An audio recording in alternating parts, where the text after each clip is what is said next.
coffee, get some cookies or fruit or whatever we have outside. So please enjoy. Just have a little time together.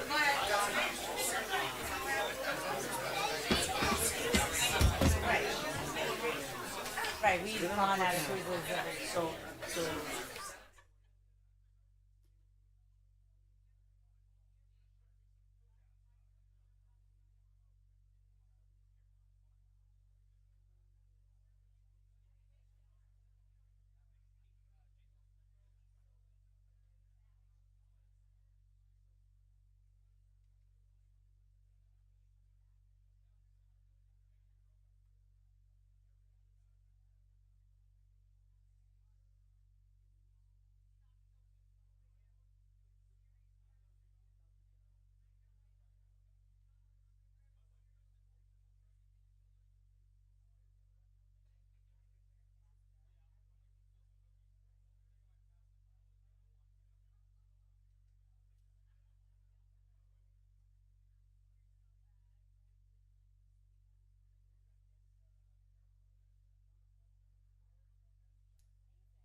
serious heat.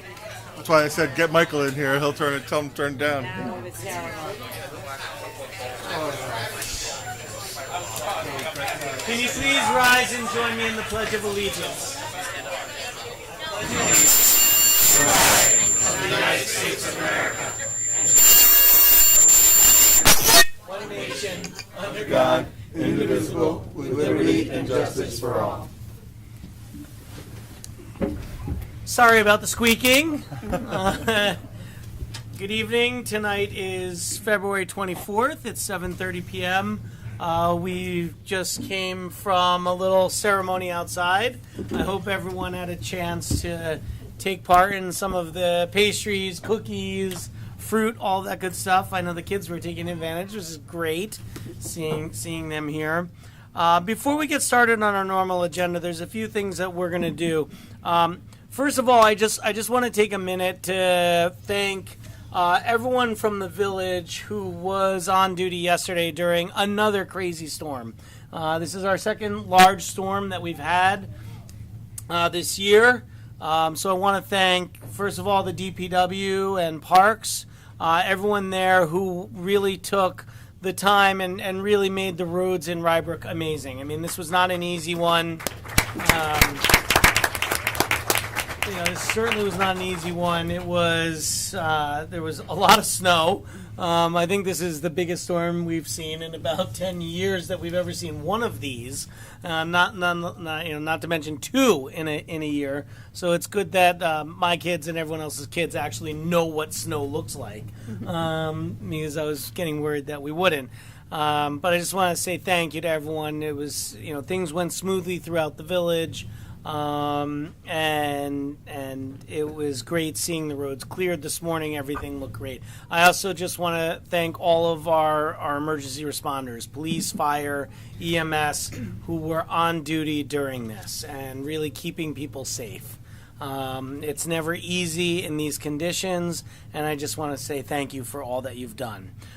Before we get into our regular agenda items, I think I'm going to start. We do have one police presentation, and then we're going to go straight into our fire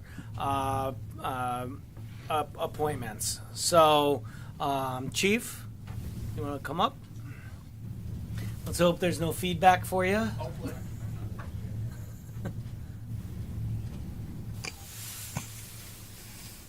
Evening, Mayor, trustees. So this evening, I'm just going to introduce one of our officers, Officer Patrick Krumack.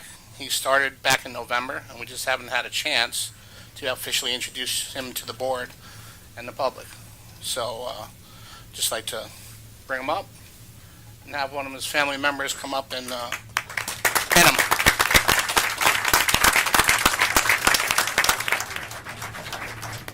Congratulations again. Thank you. How are you? Yep.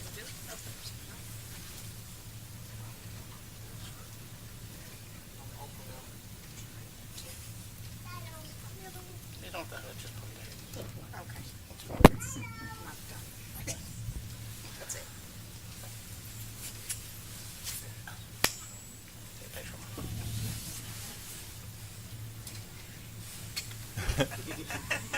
Aw. Thank you, everyone. Thank you very much. And I know you've been active since November, right? Active since November. And just want to say thank you for what you've been doing, and welcome to Rybrook. A couple of months late. All right, before we get into other agenda items, we're going to move 3 resolutions up front. First, we're going to go to, let me make sure I have them in order here. We're going to go to resolution number 3, considering an appointment to the position of fire lieutenant. Whereas the Village of Rybrook Committee interviewed eligible candidates for the position of fire lieutenant for the Village of Rybrook Fire Department, and whereas the Village of Rybrook Committee concluded that Michael Marr possesses the necessary skills and qualifications to effectively serve as fire lieutenant for the Village of Rybrook Fire Department, and whereas the administrator, on behalf of the board, offered Michael Marr the position of fire lieutenant on February 5th, to which Michael Marr accepted. Now therefore be it resolved that effective February 25th, 2026, Michael Marr of 104 Strawberry Hill Avenue, Stamford, Connecticut, is promoted to the position of fire lieutenant for the Village of Rybrook with a starting salary of $138,500 in accordance with the terms and conditions of the offer letter dated February 5th, 2026. Thank you, Chris. Can I have a motion and second, please? You may want to wait until we vote on it. Yeah. I think it just Second. needs to be Lower it pushed down, down. Eric, yeah. if you can. It just needs to Like be. you turned it off. I seconded Okay. it. Oh, there we go. I gave you a motion. I second. Okay, so we have a motion and a second, and I would say we're going through 3 of these. We're very excited. These are new positions that are being created in the village. There was definitely a need. We're very excited to have this. And Chris, you want to give a little background on this one? And Sure. Yeah, it and I- applies to all 3. It does. So, yeah, we are very excited to have 3 new fire lieutenants joining as part of our Rybrook Fire Department. These are 3 promotional positions. It's a great opportunity for the firefighters, and it's great for the Village of Rybrook. It's really a step forward for us. Has the full support of the Portchester as well. And I do want to thank the review committee who was part of this. And we had Captain Rick Dempsey in the back. There's your hand. Was part of the review committee. Portchester Chief Nick Malillo was part of our committee. Trish Lepre, our treasurer. Greg Rivera, my assistant, and myself. So we all had a review. We had really excellent candidates. It was so great to see. I was so proud of how everyone did through the whole process. And we have 3 that rose to the top and are being recommended now. I said it's a great step forward for Rybrook and the entire department. So the first appointment is Michael Marr. Michael's been with us since 2017, I believe. Is that right? So he's been over 8 years, coming up on his 9th year, and he's been really just a great addition to the department. So he's ready for this next step. Full confidence in all 3 of our fire lieutenants that are being considered tonight. So I think with that, All right, and then you'll Board say can make the something about appointment. each one maybe as we go. yes. All right, wonderful. All right, so we do have our motion and our second. Are you calling roll, Greg? Trustee Epstein? Yes. Yes. Yes. Yes. Yes, thank you. So, why don't we have Michael come up?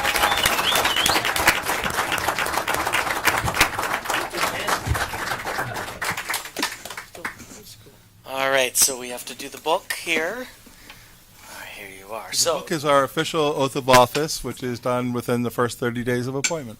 so you're gonna raise your hand and repeat after me. I state your name. I, Michael Marr, Do solemnly swear do solemnly swear that I will support the Constitution of the United States that I will support the Constitution of the United States and the Constitution of the State of New York, and the Constitution of the State of New York, and that I will faithfully discharge and that I will faithfully discharge the duties of fire lieutenant the duties of fire lieutenant according to the best of my ability. according to the best of my ability. Congratulations. Little picture, and then you got to sign the book.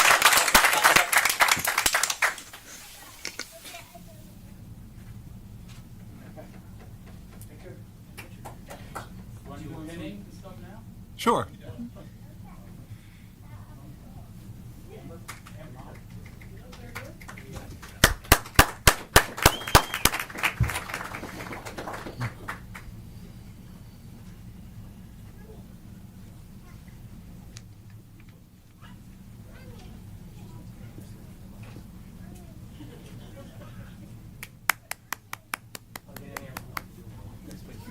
We definitely need to have something like that. It happens so much.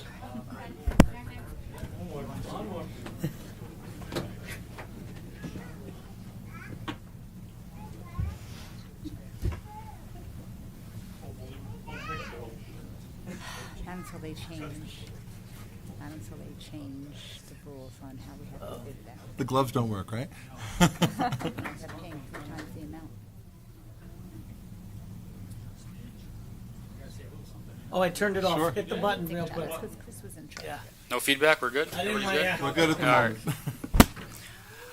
Good evening. My name is Michael Marr. I'd like to thank the Village of Rybrook, the Board of Trustees, the Mayor, Chris Bradbury, Captain Dempsey back there, Portchester Chiefs, and everyone behind the scenes who made today possible. The creation of these lieutenant's position is a significant step forward for the Rybrook Fire Department. I truly believe that it will strengthen our department and better position us to serve and protect the residents of our village. I also want to thank my family and my friends for their constant love and support throughout my career. Their encouragement has helped put me in the position I am today. I'm honored and humbled to accept this role, and I look forward to continuing to serve the village of Rybrook and helping keep it the great community we're all proud to be a part of. Thank you.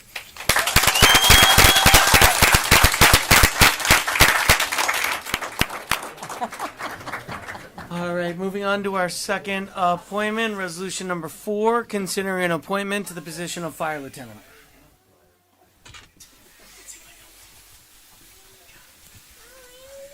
Whereas the Village of Rybrook Committee interviewed eligible candidates for the position of Fire Lieutenant in the Rybrook Fire Department, and whereas the Village of Rybrook Committee concluded that Ronald Benson possesses the necessary skills and qualifications to effectively serve as Fire Lieutenant in the Village of Rybrook Fire Department, and whereas the Village Administrator, on behalf of the Board, offered Ronald Benson the position of Fire Lieutenant on February 5th, 2026, to which Ronald Benson accepted. Now therefore be it resolved that effective February 25th, 2026, Ronald Benson of 2079 Midland Drive, Yorktown Heights, New York, is hereby promoted to the position of Fire Lieutenant for the Rybrook Fire Department at a salary of $138,500 in accordance with the terms and conditions of the offer letter dated February 5th, 2026. Thank you, Chris. Can I have a motion and second, please? So moved. Second. Chris? Yes, Ron is one of our original fire department members. Where is Ron? There he is. One of our original members of our Rybrook Fire Department. You know, he's been a leader throughout his career for the department. He's been with us for 27 years, I believe. Wow. And, yeah, which is quite an amazing thing. And I've always been particularly encouraged. Ron is always really interested in helping train new firefighters and be that leader on his groups, and he's always been kind of a go-to person for everyone in the village, and I'm sure he's going to do a fantastic job as a fire lieutenant. Thank you, Chris. And again, same thing applies. We're very excited to have these positions. So I think. Trustee Epstein? Yes. Trustee Heiser? Yes. Trustee Crowell? Yes. Trustee Morlino? Yes. And Mayor Klein? Yes. Thank you. I have a pen.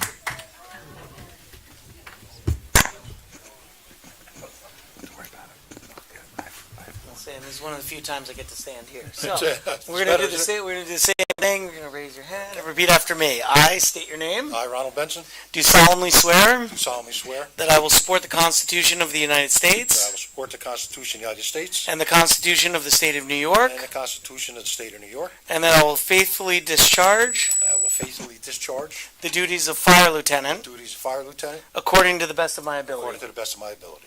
Congratulations. Thank you, Mayor. So if you don't just and we'll do the pinning. All right.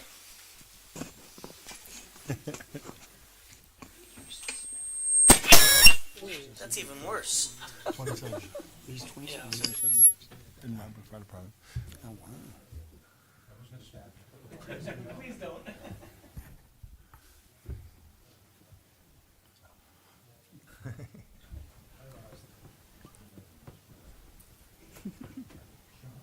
I'd also mention while they're doing that Ron is also a member of the Westchester County formal name, the Arson Investigation Team, Arson Task Force. So you may see him in and around other communities as well when they do investigations of fire scenes.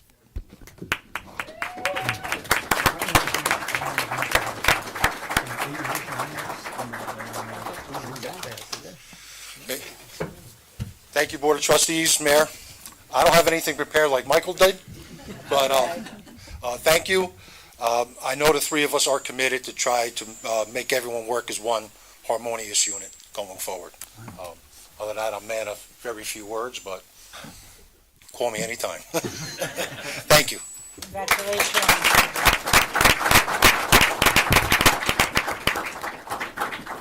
All right, and moving along, resolution number 5, considering an appointment to the position of fire lieutenant. Whereas the Village of Rybrook Committee interviewed eligible candidates for the position of Fire Lieutenant for the Rybrook Fire Department, and whereas the Rybrook Committee concluded that John Giordano possesses the necessary skills and qualifications to effectively serve as Fire Lieutenant in the Village of Rybrook Fire Department, and whereas the Village Administrator, on behalf of the Village Board, offered the position to John Giordano on February 5th, to which John Giordano responded in the positive, and accepted the position. Now therefore be it resolved that effective February 25th, 2026, John Giordano of North Ridge, Regent Street, Portchester, New York, is hereby appointed to the position of Fire Lieutenant in the Rybrook Fire Department at a salary of $138,500 in accordance with the terms and conditions of the offer letter dated February 5th, 2026. Thank you, Chris. Can I have a motion and a second, please? So moved. Second? Chris?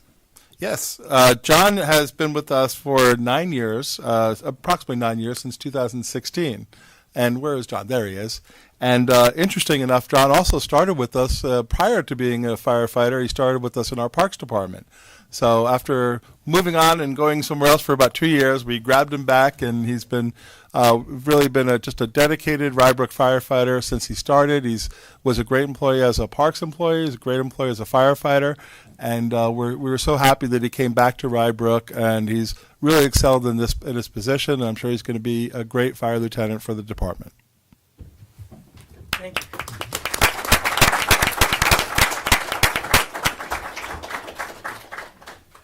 Trustee Epstein? Yes. Trustee Heiser? Yes. Trustee Cross? Yes. Trustee Moreno? Yes. And Mayor Klein? Yes, thank you.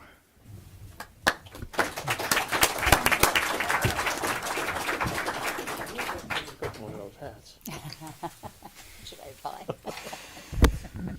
Oh, time for a new book. That's it. Can you believe it? That Wow. book started in This is- 19. this has That been- book started in 82. This book is Yeah. started in 1982. Wow. All right. Well, time to move on to a new book. All right. So you know the deal Yes, here. sir. All right. So I state your name. I, John Giordano, Do solemnly swear do solemnly swear that I will support the Constitution of the United States that I will support the Constitution of the United States and the Constitution of the State of New and York, the Constitution of the State of New York, and that I will faithfully discharge and that I will faithfully discharge the duties of fire lieutenant the duties of fire lieutenant according to the best of my ability. according to the best of my ability. Congratulations. Thank you. So you have to sign. If someone wants to come up.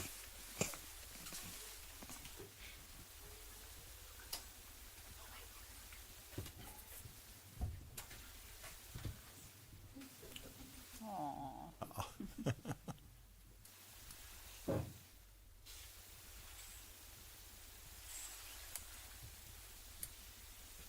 Well done.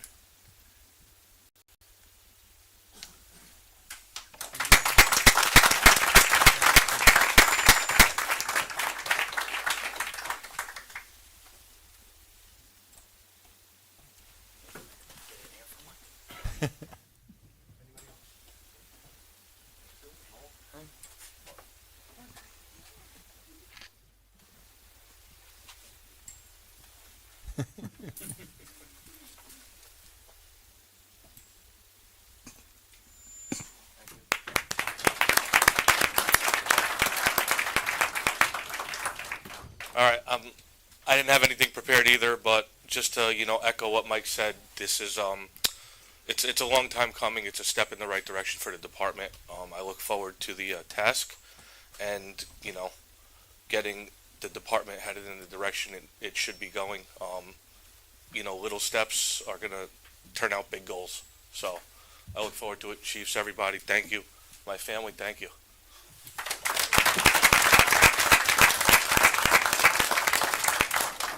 All right, so I do want to say, congratulations to our three lieutenants, our three new lieutenants, and just thank you to every other firefighter in the Rybrook department.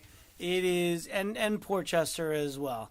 This was, as Chris said, this was a tough process. It's never easy choosing the three to be promoted to this position.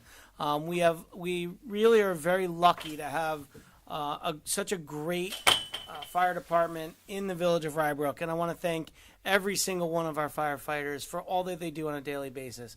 But I also want to thank everyone else who's in this room.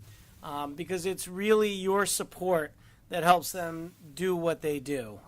It's not easy. I know sometimes it's tough hours. Sometimes it's, being on call a lot. It's being away from home a bit. And we really appreciate all the support that everyone gets. It really helps it, and, you're an extension part of our community as well. So I just want to say thank you. Any comments from the board? No, great job. Right, we're very lucky.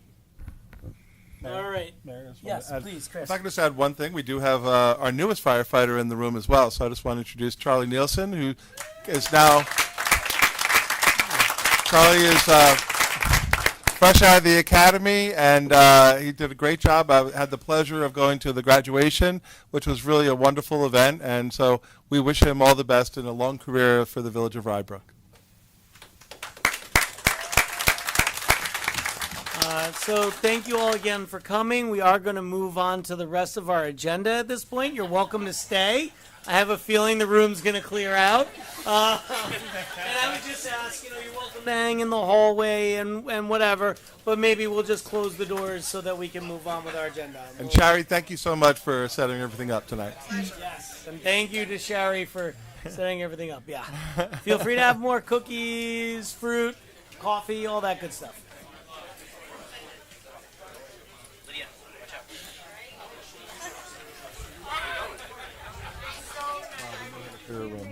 Wow. Did I hear for the battery storage discussion? Did I hear for the battery storage discussion? Shocking. Shocking. I'm saying the other one, I just saw the back of her That's hair. okay, don't worry. I hadn't seen Who's Some people here for the other things. I don't know. Good night. Ones that are not here, by the way, are the ones that we just passed away.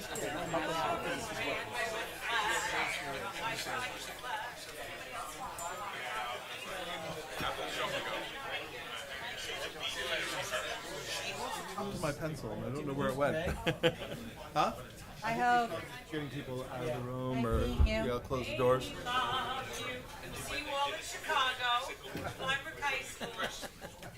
Thanks. Thank you so much. When is it?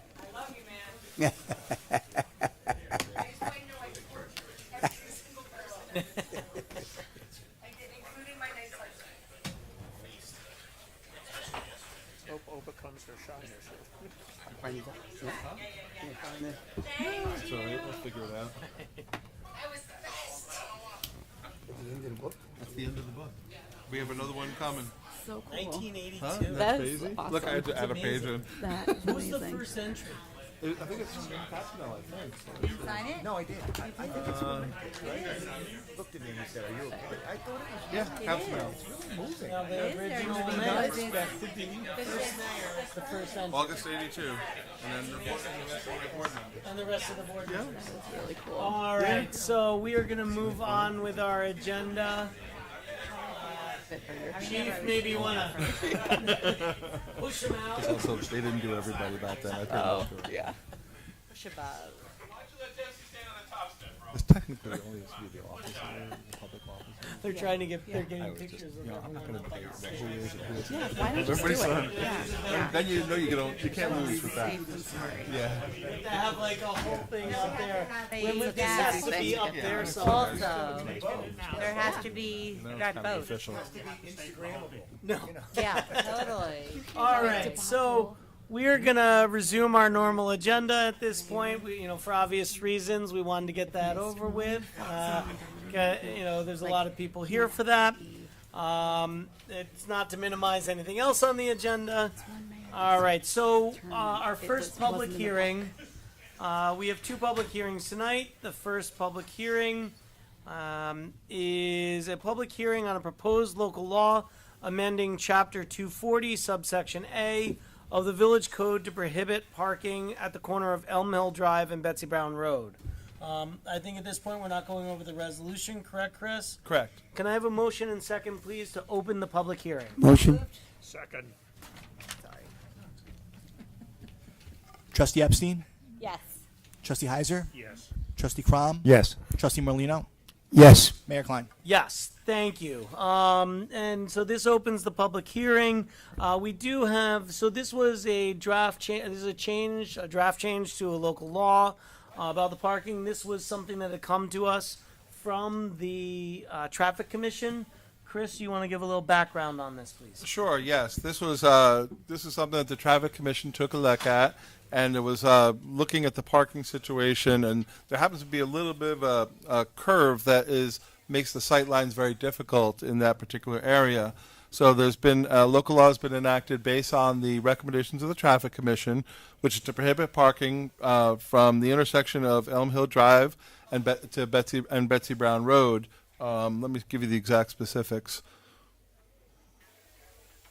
Okay, so it's going to be the recommendation is on Elm Hill Road, from Elm Hill Road to a point 215 foot west of Betsy Brown Road intersection, and on Elm Hill Road on the south. These are both on the south side, from a point pointing east and west, and shall be placed approximately 100 feet west of the Betsy Brown intersection. So basically, it's a section of Elm Hill Road, and it's Elm Hill Drive, and it's basically to do it right where there's the limited sight distance due to the curve. Thank you, Chris. And this is a public hearing. I would invite anyone here from the public who'd like to speak to please come up. And I should say drive, not road. I'll go first. All right. So come up here. Please just state your name and address. Yeah, sure. Hey, Jason. Denver Brown, 4 Old Oak Road, so 2 houses in from the corner of Elm Hill and Old Oak. I think we're talking about a permanent solution to a temporary problem. Like, that's my issue with it, right? I mean, I've lived there for over 10 years. There's people in the room that have lived there a whole lot, right? My neighbors that have lived there for even longer than that, and this has never been a problem, right? I mean, obviously, there were 3 houses that were built there. We only added 1 residence, right, to the area that you're talking about, so it shouldn't be a dramatic change. My main concern is that those cars are going to be parked somewhere, right? And most likely, the logical place to do it is if you can't park on Elm Hill there, you'll just come and park on Old Oak, right? And talking about lines of sights, as you come up the hill there and you make the right onto Old Oak, it's probably one of the blindest turns you can possibly have outside of San Francisco or something like that, right? Like, as you come up the hill and make the right in front of Scott's house. You just lower the mic, it'll stop. Yeah, no problem. There we go. As you make that right, the vision onto Old Oak is about as restrictive as you can get in our town, right? So that's my only concern. Those cars are just going to be parked somewhere else. They're going to be parked someplace where I think you're going to get head-on accidents, right? Because you're going to have somebody where there's a car parked when you're making the right and a car coming that you can't see, and they'll avoid that car, and you'll have cars hitting each other head-on. That's my only concern in front of my house, but it is what it is, right? Again, like, people visit, people have friends over, etc. The cars are going to be parked somewhere, and my concern is where they go and what that means. That's it. Simple as that. Thank you. Thanks, Jason. Anyone else? This is a public hearing, please.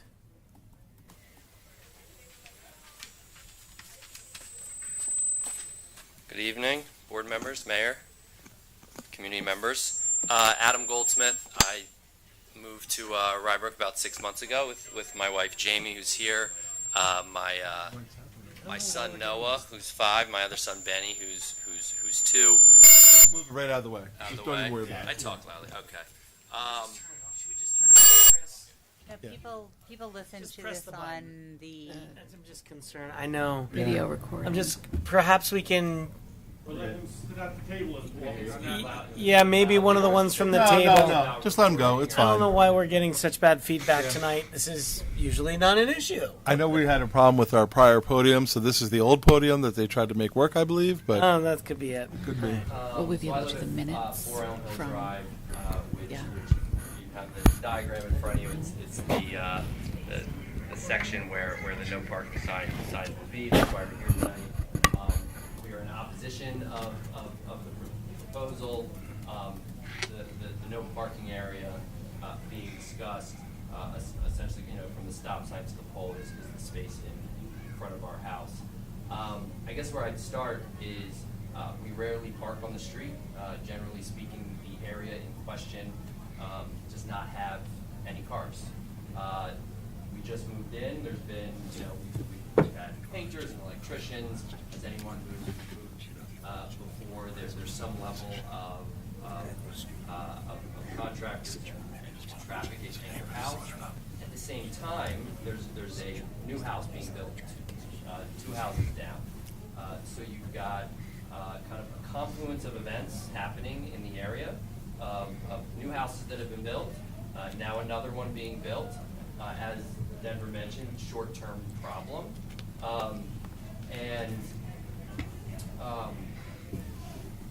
There's also been a massive amount of snow this winter.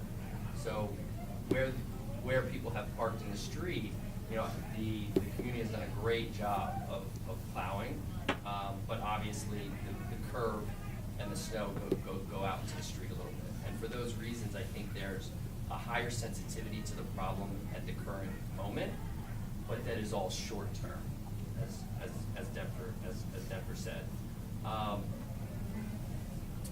Our hope is that that you guys can appreciate and respect that this time period is a short one, and also, you know, as we drive around Rybrook, we found, you know, many similar areas and that have kind of a stop sign, a T intersection, you know, that don't have, you know, no parking signs. And so I'm not totally sure as we look at the configuration of the street, you know, why this area is any different.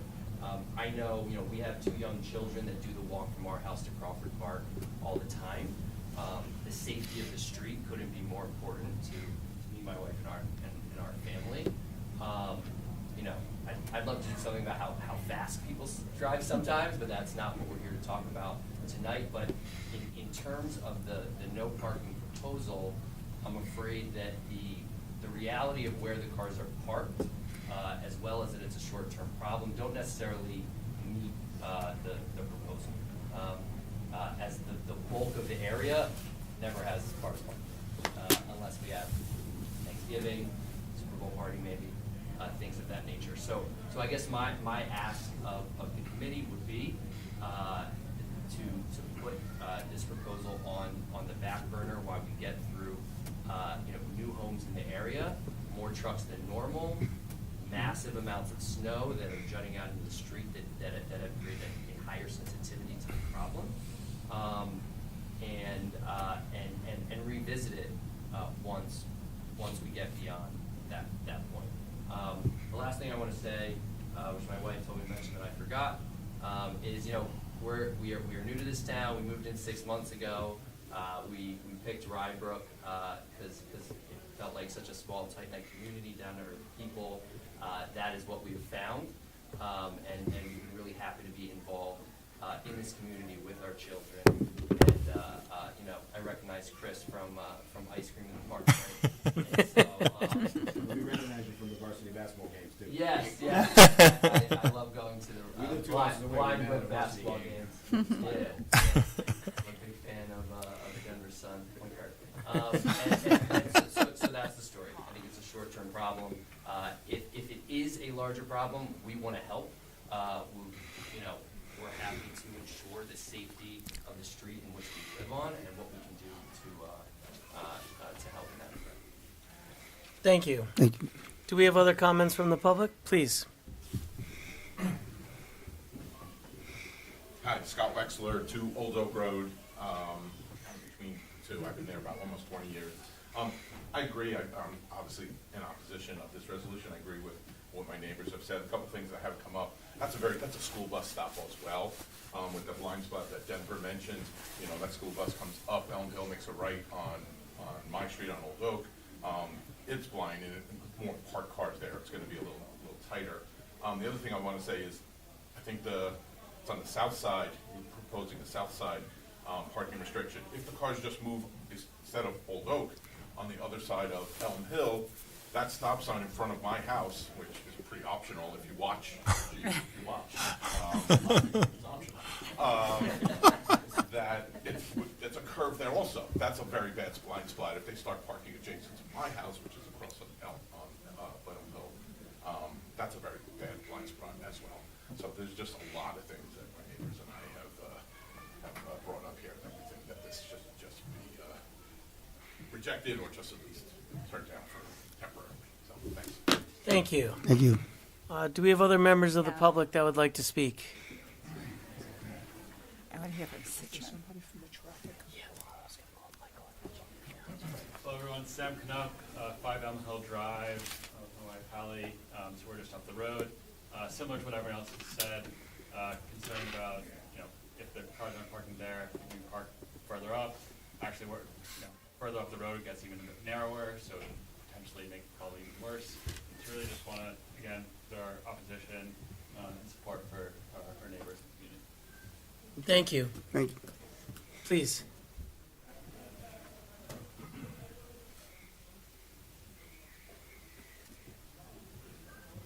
Barry Citron of 1 Old Oak, and in full transparency, a member of the Traffic Commission. The whole concept of the issue was brought to numerous people in the neighborhood, not any of the one of the ones that is here hasn't spoken yet. Of course, it is a blind curve that unfortunately was not rectified when the houses were built, and people are speeding. That's the biggest issue. People are just not speeding, not necessarily even over the limit, but not going in what's safe, because there's also a bump in the hill as you go up the hill. The big area, the Traffic Commission, in looking at it and talking about it, had actually proposed this much smaller no parking area, which was going to be, the thought process was maybe driveway to driveway on 4 and 6, and then limited it to the driveway to the telephone pole, and that would cover the area directly opposite Old Oak to the T intersection. It's not unique, as it was mentioned, there are T intersections all over. Theoretically, according to, I believe, New York law, it's illegal to park in the 30 feet across from such an intersection. There's no signs anywhere, there's no enforcement, as Scott also mentioned, just like the stop signs to the people. We know it's an issue, and the Traffic Commission discussed it. This got made longer going down to Betsy Brown, and that's not where the issue is. The issue, and there have been a few people who have written letters, including an anonymous one on the Rybrook website, of further up. And the big problem has been, in the last 3 or 4 months, the construction workers at what's now 8. And as people said, that is temporary. So we don't know what it's gonna be like. And if everyone who's even parking there now, and 6 who isn't here, definitely has had more cars, but has not been any issue, from having lots of cars in the last 3-4 months at least, and they're gonna go somewhere. And do you then have no parking on both sides? Then you almost have to, yet then there's no place to park for anyone. If people park on the circle up ahead, you can't go around the circle. Just the other day, even with the snow, the garbage truck couldn't get through. So I agree actually with, and we have not discussed this at the Traffic Commission, I agree with Adam and others that, it may or may not be temporary. Clearly, there are more people and more cars than there had been. The previous large house had an extremely long driveway, so no one parked on the street. 1 Elm Hill sometimes does have some cars parked. We don't on that. We typically are parking because our driveway's on Old Oak. That it makes sense to table this to the spring. Hopefully once that house is done, they made it a lot larger. We have no idea how many people will live there, how many cars they will have.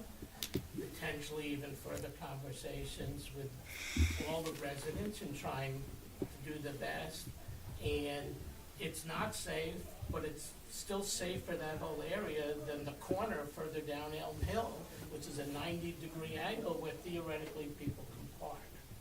So it's not just, this isn't the only area there's an issue. So it doesn't solve the problem, and it doesn't take away potential liability and issues, I know. But it's not something that I think can easily be decided at this point in time. 3 feet of snow, 2 feet of snow. Thank you. Do we have other members of the public that would like to speak? Right. Michael, as you serve on, do you have anything to say about the T intersection? The Chief? police, yeah. We do have a traffic representative who serves on the traffic commission. Somebody from our police department serves as well, so they're aware of the conversations that occurred. All right. Well, it certainly sounds to me like, I mean, if there is a rule in New York State about the parking at the T intersection, that's something that maybe we want to consider and wants to be addressed. I'd love to hear from other members. I mean, I have an idea myself, but I'd like to hear from other members of the board. It seems to me that what we've heard tonight is that the people most directly affected by this are not interested in it. And so my recommendation would be to send this back to the Traffic Commission. That's what I was going to suggest. And let them think about it some more. Okay. Trustee Crum? Yes, I mean, I agree. I have strong opinions on a lot of things, not a strong opinion on this, but yeah, we have a traffic commission, and I'm very sympathetic to and appreciate neighbors getting involved, and it sounds like they're willing to keep an open mind, and I like the idea of not rejecting it out of hand, but tabling it, and if you want to say putting it back to the committee, that's a great solution, I think. I concur. I think it's great that all the neighbors got together and had conversations. Clearly, that what has transpired. So that's wonderful. My question is always, how come there's no stop sign when you're on Betsy Brown going to Elm Hill? That's really my question, because I know that people come around that curve. It's not going down. Going down, you have to stop. You say it's optional. The one by your house too. I understand. I've been in this neighborhood 30 years, so believe me, I've driven my share of carpools everywhere. So, but that was always one question that I had. So I don't know if that's ever something that we or the Traffic Commission brings up, or if it's plausible. But I think tabling this for now, certainly you have the right idea. And most people don't park on the street when you live there. They park in their driveways. And so guests are not as, it's big events. It's a Thanksgiving. It's as you said, Super Bowl. Everybody's busy those days, so people take more care. They drive a little slower when they see so many vehicles. But, obviously the Traffic Commission has met. But I think that the residents have the most say. And this is what they are telling us. Trustee Merlino? I happen to live up the road for 18 years, and I must say that I never had a problem, never thought of it being a problem parking over there. But I also do think that tabling this thing until all the construction's done on the street, and then maybe revisit it at that time in the spring, summer. Maybe our traffic commission could look at studies and see if there were any accidents, how many accidents, if there's any accidents. And I do agree with Susan about the stop sign over there, because that will definitely slow somebody down to come up around the bend and around the corner. All right, thank you. But that's something we can talk about later. Certainly this is something I drive all the time. I'm constantly going to Vine Ridge Park. This is the way I go in order to get to the Ice Cream Fridays or to get to any other event that's happening there, or just if I'm oddly cruising around neighborhoods just seeing what's going on in Rybrook, which I tend to do from time to time. And for some odd reason. I think we've heard pretty clearly from the residents here. I think we've heard clearly from this board. At this point, I think this board would be in favor of sending this back to Traffic Commission to look more, unless you have more to add, Chris. No. I would just say, it sounds like somebody should make a motion to close the public hearing and then send this issue back to the Traffic Commission to revisit after the construction in the area is completed. Let's do that as two separate. We're going to do that as two separate resolutions. So first, I would just ask, is there anyone else, because we are going to close the public hearing, is there anyone else from the public who would like to speak on this matter? Okay, seeing none, can I have a motion and second, please, to close the public hearing? Motion. Second. Trustee Epstein? Yes. Trustee Heiser? Yes. Trustee Crom? Yes. Trustee Morlino, Yes. And Mayor Klein. Yes, thank you. The public hearing is now closed.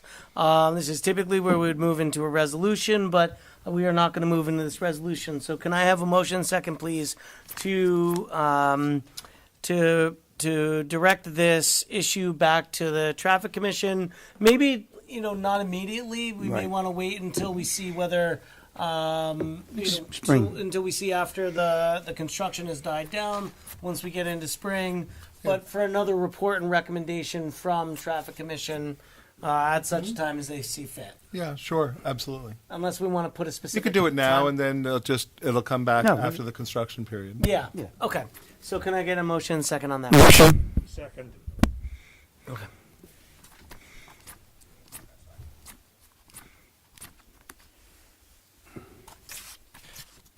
Trustee Epstein? Yes. Trustee Heiser? Yes. Trustee Crom? Yes. Trustee Morlino, Yes. And Mayor Klein. Yes. Thank you. And thank you all for coming out. This is how local government is supposed to work. That we get recommendations. We have to rely heavily upon our committees and our commissions that we have within the village. We can't be experts in everything. Speak But for it's yourself. he is. I'm not. But it's we like to hear from the public who this is going to affect, and this is how, in my opinion, this is how local government should work. So thank you for coming out. No, but You have you're to sign the book, but but there's you're- no more room in the book, so you'll have to. You're required to stay.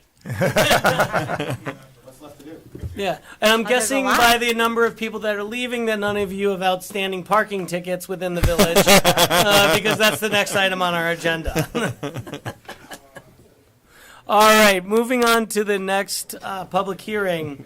Public hearing number 2, a public hearing on a proposed local law amending Chapter 240 of the Village Code to authorize the impoundment and/or immobilization of vehicles for delinquent parking tickets and to convert unclaimed abandoned vehicles to a village use. Wow. Need a motion to open the public hearing? Well, right. It's right. I'm thinking that we're reading some kind of resolution. We're not. So can I please have a motion and a second to open the public hearing? So moved. Second? Trustee Epstein? Yes. Trustee Heiser? Yes. Trustee Crom? Yes. Trustee Morlino, Yes. Mayor Klein. Yes, thank you. The public hearing is now open on this. Before we get to it, a little background on this. And this is something that recently came to our attention. I'll let Chris handle the. Sure. I'm afraid of what I would say. So. So yes, we have. Turns out the town of Rye is responsible for adjudicating any tickets that get issued, and as it turns out, there are a lot of people that have vehicles that have received tickets that have remained unpaid. So one of the issues that we're trying to do is move this forward in a better way.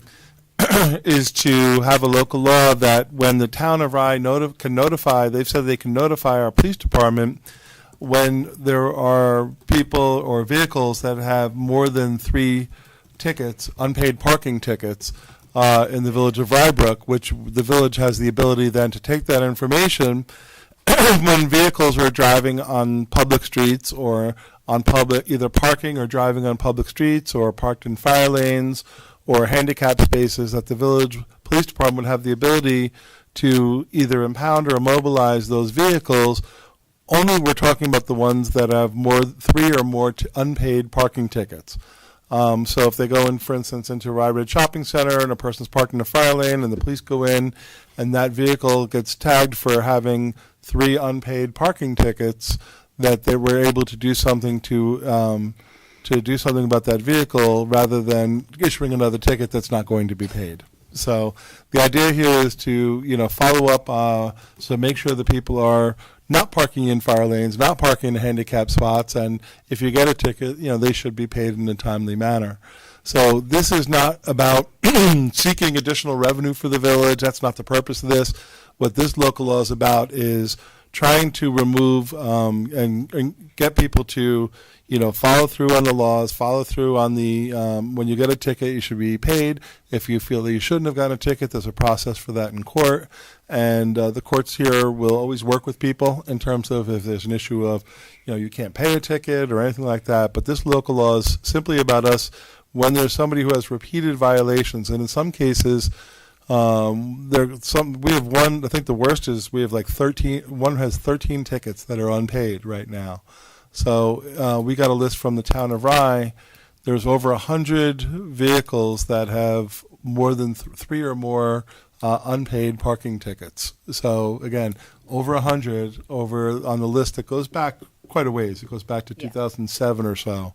But there's over, I think it was 105 that had 3 or more tickets.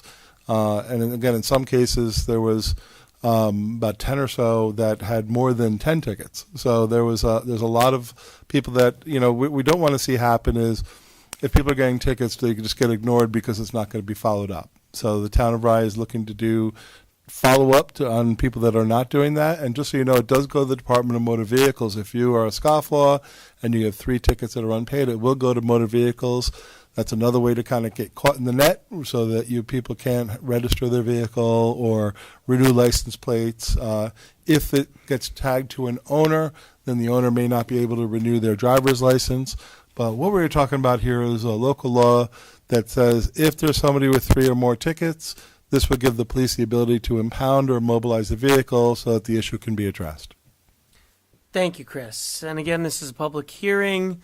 I would invite any members of the public who want to talk about this.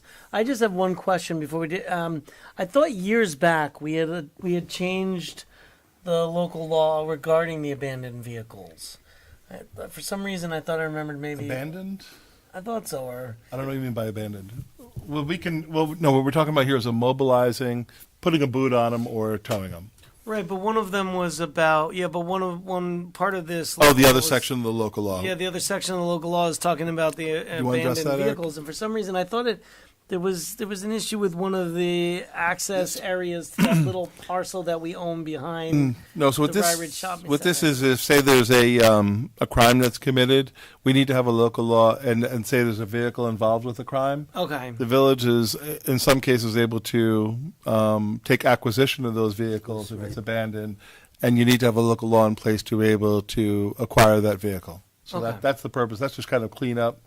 But we can't, which we've done in the past, but we just need to, you need to have a local law in place to take that action. Right. Okay. I thought we had. That's more minor. Yeah. That's not about people No, I like know. leaving No, vehicles. I It's know. really if there's like more like a crime committed. Okay. Got it. I do Okay. have a question. All right. Before we get to, and I would just ask, is there any member of the public who wants to speak to this matter? Okay. So I have some questions because some of these are from 2012, 2013. There are some that are more recent. For instance, I'm looking at one that was from 3/26/25, and that person has 3 tickets all within a week. And what does the town of Rye do to collect these? And I'm concerned for that person that got 3 tickets within that week. Maybe they didn't know they got that ticket. Is there any way that we can inform them or have a, I don't want to say amnesty. I'm not looking for amnesty, but we don't have a local paper to let them know that we're undertaking this effort right now. And I think it's only fair that we announce that we are doing this. And Right. if you want to clean up your tickets, please do so now, or else we're going to boot your car, which is going to be much more expensive for them and much. Right. So So- perhaps we should undertake that before we boot them. Yeah, and Chris, I think this is a common concern among the board. I've heard from a few board members about this, about what notification is going to be given to people. Because again, this is, yes, it is the fault of the person who was issued the ticket. They should have paid it right away. They wouldn't have compounded. It wouldn't have incurred further fines. But in some cases, some of these are older. How are we going to notify people? Or is that the town notifying people that they have these? Because there wasn't follow-up from the town initially on these. I don't. Chief, you want to chime in? So, it is the town that is supposed to follow up. What they did initially was send out one notice and never followed up again. So now, once this local law is in effect, the town has to send out notice to everyone. After a certain amount of time, if they don't get a response, they send out one more notice saying, this is what can occur. And then we go from there. Okay, so there will be a number of notices sent prior to this. Okay. The town has agreed to do another one to this list? Okay. So, I have a question. Trustee Merlino, yeah. Quick question. I know that it's kind of obvious, I see it, where people register a vehicle, 2 years they move. Of course, if they move, the ticket that goes out is followed up with a follow-up to see where their new address is, or is it go to the same old address that you have on record? Good question. So, as far as I know, they get the information from the Department of Motor Vehicles. Updated. Updated. Okay. So their words are the last known address. You have to at least make No, sure, right? it's a town. Town, whatever. Town has to make sure that they go to the motor vehicles because people move. Right. Number one. We know there's tons of cars on here that are No, the plates are gone. That's right. That's going to be another issue. And I guess you can't go to the motor vehicles or ask the motor vehicles to run that name or the court. Yeah. So that's go through a service. Remember also, when the parking ticket is issued to the vehicle, not the person. Not the person. So, That's right. Right. It's possible for the owner to get tagged as well in terms of if it. The owner will get if tagged, there's yeah. But eventually, but initially it's tied to the vehicle. Right. So it's the vehicle and whatever address it's tied to in the vehicle. Yeah, and I mean, from a personal standpoint, I've studied this list quite a bit, and some of these, you see multiple vehicles getting ticketed that are owned by the same car service, and so it's certain car services as well that you see 3 different vehicles, but it's all the same address, it's all the same owners. So I mean, there's definitely some, then others are just kind of people. I mean, some of them, there's Utah plates here. I saw one Alaska plate. I'm like, wow. I get a parking ticket in Rybrook with an Alaska plate. It's a rental car. That's unique. Now, in those cases, when it's a license plate from out of state, and if that's the last known address is out of state, obviously they don't notify the motor vehicles in that state. So it would only affect the New York State DMV notice would only be for vehicles that are registered in New York. Boy, it's a tough one. I guess you said, Susan, you had mentioned something about amnesty, not doing amnesty, or No. I'm not interested in amnesty. Yeah. I mean, because these are tickets that they incurred, but I do not want them to have a boot put on their car if they haven't been informed. Right, and it sounds like it's been 10 years, 12 years for some of these cars. They don't remember them. Right, and it sounds like there will be ample notice. Trustee Crom, I know you had a comment. I have strong feelings on this all the way through the process. First of all, I'm a new trustee. I've only been a trustee for a little less than a year, but this is the first time I'm finding about the magnitude of the issue, like today, realizing there's hundreds of these things out there. And it's tricky because it's the town of Rye that has the courts. It's the town of Rye that is supposed to be administering all this. And it's the town of Rye, frankly, that hasn't been doing it for maybe a decade. And I feel like I don't object to the scofflaw law is what we're talking about here. The idea of towing a car after X number of tickets. But to me, that's the final step. And I'm not convinced that we have all the steps between the town of Rye and us. Again, I'm shocked because I think of our village. We have no meters. We have no paid parking lots. And how are we getting so many tickets? I'd like to understand more about where these tickets are coming from. If it's all fire lanes and handicapped, then yes, I'm much more in favor of, throwing a book at these people if it's going through some sort of process. I'm in favor of some sort of amnesty going back, or some sort of program where people are told, there's percent on the dollar going back, some sort of transition. I think what we're looking at is a change process from doing. I don't really want to place all the blame on the town of Rye, but effectively we didn't know about this until very recently. We'd have to go from doing nothing to doing, to me, a series of things progressively, but putting notice out is one of them. I thought the problem was small. Again, I can't imagine. I'm shocked at how big it is because we don't have a municipal parking lot, we don't have a downtown, we don't have meters, and therefore it's really not. It's not even a budget issue because we haven't budgeted any of this revenue. That's how unaware we were about Yet it's a big number. So to me, and I'm also sensitive because when you get into the administration of this law, it turns out that you can't tow cars that are on private property. So you can't tow a scofflaw that has 10 tickets that's parked in the Wild Ridge Plaza because that's private property. Normally we would have, a village might have a downtown where they'd park on Main Street and you'd be like, hey, you're on number 1 Main Street and you have 10 tickets, we're towing you. But they're in the Wild Ridge Plaza, you can't tow them. They're in their driveway at home, private property, you can't tow them. There's ambiguity about if they're in an HOA. Presumably you can tow from an HOA that they're parked, but it is private property inside the HOA, although you would think that's public use streets and they have to be. To me, it's a bit complicated, and I would be in favor of this if it was part of a continuum. But to me, this is not the first step, and until I understand, for instance, who's going to be going back for the back tickets? Is there going to be a program of saying, look, you got one 10 years ago, and is there a statute of limitations on tickets? Is there an effective statute of limitations on tickets? And I don't think we've vetted all that out. I don't know if the town of Rye's vetted all that out. To me, and then I'm also sensitive to then, if I have a driveway and I can avoid being towed because I'm parking in my driveway, there's areas of the village that are very different, and those people may have parking may be much more restricted. They may be the people that end up getting tickets because parking is much more restricted in parts of our village.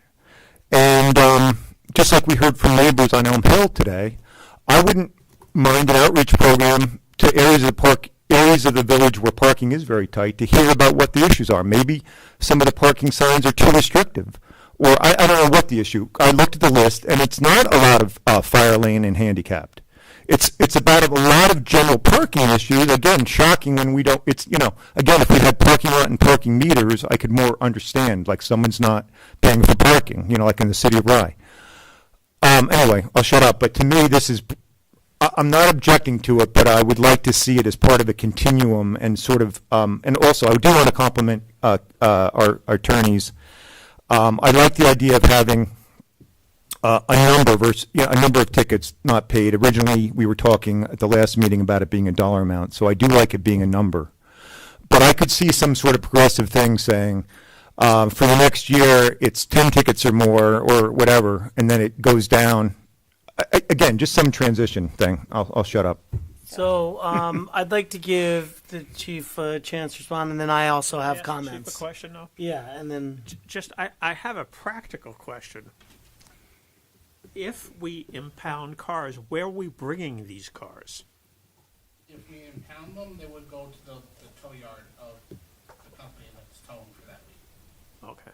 And they incur a huge So, daily if rate you want and to take fee. Chief, if you'd like to take a few minutes, just anything you'd like to say that you've heard so far. Hey, listen, I'm not against having some sort of program leading up to it. It just, we need to start moving in the right direction. Yeah.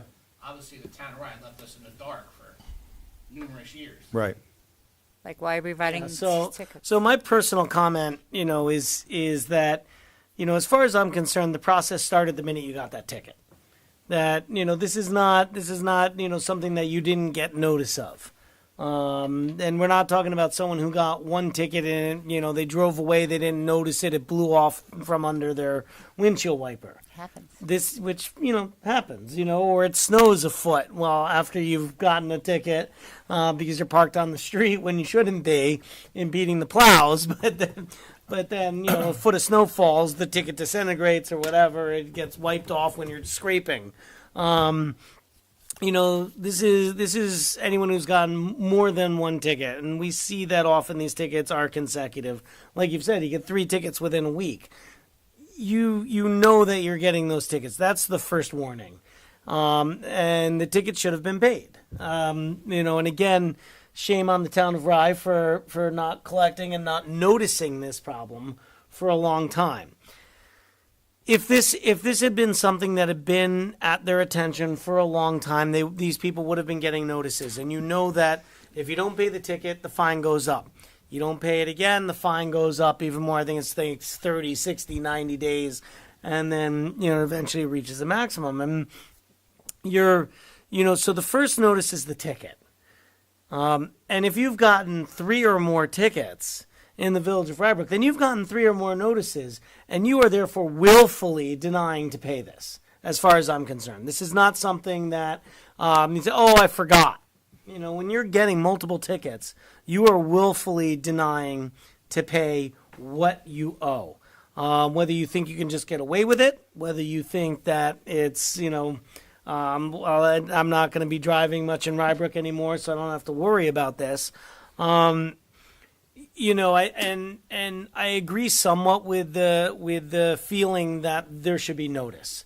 This shouldn't just come out of the blue. All of a sudden, you go out to your car on the street and it's gone, and you wonder why, and you find out that there were 3 tickets that you got back in 2017 you got the week before COVID hit, and all of a sudden now you're saying, well, wait a second, what happened? So there definitely needs to be notice. And very stern notice, and maybe 2 letters of saying, a certified letter or something coming from the town saying, you're in violation of this. Here are the possible penalties. But we need some form of recourse. That there needs to be a way that, people have to understand that this is serious. You get 10 tickets for parking in the fire lane at the Rye Ridge Shopping Center. You should be paying those, or you should at least have learned your lesson. And for a lot of these, they are repeat offenders. We're not looking at the person who got 1 ticket, 10 years ago, totally forgot about it, and never received another notice from the town that they owed something. They're going to have to come to terms with that alone, because if they never sent someone a second notice, it just went from $50 to $200 without them even knowing. And there are other ways, like we were being told, if you have 3 outstanding tickets, you might not be able to get your license renewed. You may not get your registration renewed. So there is recourse in the DMV, but we also need recourse here. So I guess, what form that takes, how do we ensure that there's going to be notice? How do we ensure that, it's not, again, you don't want someone walking out to the car in the morning and it's booted and they don't understand why. So, I think we have to find a solution to that, but I'm absolutely in favor of this legislation. Trustee Epstein. I think we need a task force, with the town of Rye. So we help them move this along and figure it out. The town of Rye interested in a task force? That remains to be seen. And also, by the way, just for your edification, I'm looking at this one individual who has 5, 10, 15 tickets, all from 2023 to 2025, primarily for the same no parking 2 to 6 in the morning. So I see overnight parking. Right, no overnight parking. So I'm sure, and I looked where the street was. It's in Rybrook, in an area where it's very densely populated. Right. But that does not excuse them from not following the rules. Right, but if I can comment. Please. Evidently word on the street is you don't have to pay tickets if you get a ticket in Rye Town Court. Okay, I get it. And we need to say there's a new sheriff in town, a new police chief in town, if you will. Or, the town of Rye woke up. The town of Rye woke up. I'm looking at the list today. I can't believe for a town, again, that has I'm talking to my family and going, where are the parking tickets coming from? We don't have, the city of Rye, I get it. They have meters, they have municipal lots. You go on their website, they have a parking violations bureau. They have a way to pay on the website. I'm looking at the list now. I don't know how to, I've never gotten a ticket, knock on wood, but I don't know, is the town of Rye made it easy to pay? Is it clear how to pay? Can you pay online? Can you put your credit card in? Yeah, now you could, yeah. But I am sympathetic because people, it's not what people go by sort of, they talk to their neighbor and they go, oh, you know what? You don't have to pay these tickets in the town of Rye. They never do anything. And then if they never have done anything, again, to me, this is like step 4 or something. And I would like to see what we're going to do. My understanding is there's not a clear step 1, 2, 3. Rye has not said how they're going to, they're interested perhaps in collecting these things, right? But we don't know, have they engaged a firm to do it? Have they started it? Who's going to pay for it? How's that going to work? I would like to say, again, I would be in favor of this as part of a program, but to me, again, it feels very heavy-handed. Like, to me, the culture of Rybrook is friendly. I've heard people say what happens in some of the other neighborhoods when, not neighborhoods, other communities, when you violate a law, they come after you. I mean, we don't tend to do that. Obviously, we haven't done that. And I think to jump to this as, I mean, we may think we're solving the problem, but I think we're just going to tick off a lot of people, and there's a way to do it more gradually. Again, to me, this is the end state. Right. So if I could vote for it, if it was going to be implemented, like conditionally, put the word in, subject to other steps being added, then this would be come into effect a year from now when other steps, if other steps have been added before it. I think it would be, well, I mean, we would have to add that to the legislation if we were going to look at that. I mean, it's, again, it does seem like some of this is subject to making sure that the town of Rye has sent out notices, which they haven't for over 10 years. When someone's, it's at most someone's gotten one reminder, correct? They sent, it's our understanding, again, this is not our program, but it's our understanding that when a ticket goes unpaid and the date passes, then they send them, the past practice has been to send them one notice. And So, that's it. That's it. Yeah. Now, I hope that they're looking to change that. But, so, and, we've averaged 250 to 260 unpaid parking tickets a year, it looks like, for the last 3 years. That's a lot of unpaid tickets. Now, that's not what this local law is addressing. This local law that's an issue.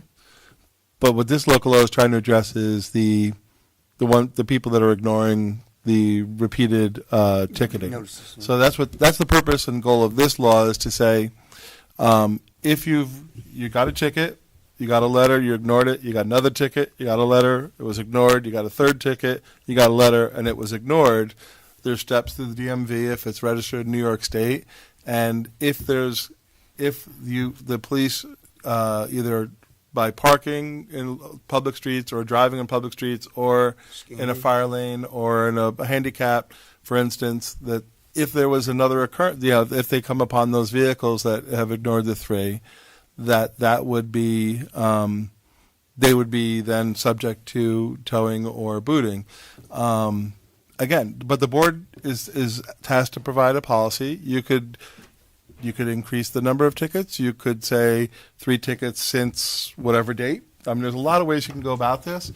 I think if there's going to be a communication from the town to the people saying there's going to be a new program, I think the board does need to have a local law in place that they can refer to. And even if this local law will take effect in, I don't know, pick a date, June of this year, and the requirement is to notify that if you've got 3 tickets since whatever date, then you may be subject to tow or whatever. So I think whatever the policy decision that the board's comfortable with the date, the occurrences, the time frames, I think it would be helpful to have that local law in place prior to the town sending that notification. This way they can refer to the new law that's in place. All right, and one comment just for anyone watching at home or in the audience, just examples of the types of tickets that are on this list. It's an abandoned vehicle. It's no parking 2 to 6, so not the overnight parking. It's alternate side of the street parking. It's parking in fire lanes. It's no commercial parking. It's expired insurance. It's parking in a handicap zone, parking wrong side to curb. But again, there's a very long list of unpaid tickets. The list of people who have 3 or more of these, and that's what we're talking about. It's not just anyone on this list. Talking about people that have 3 or more of these. the list gets a lot smaller.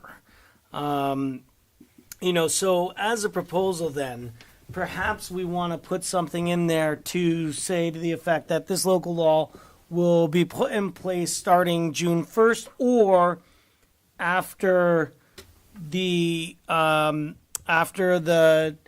town of Rye sends notice to anyone with an outstanding ticket that this policy is putting in place, whichever comes later.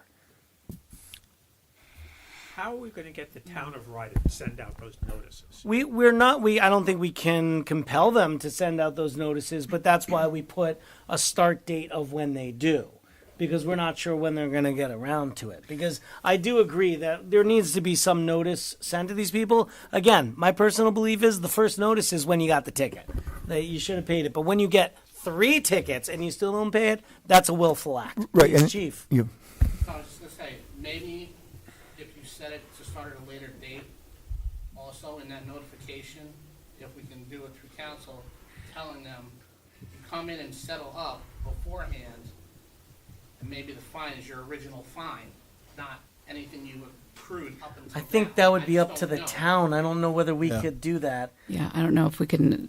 If We would can't do be that. in direction Yeah, of the that would be fees. up to the town, I think, because they're the ones that.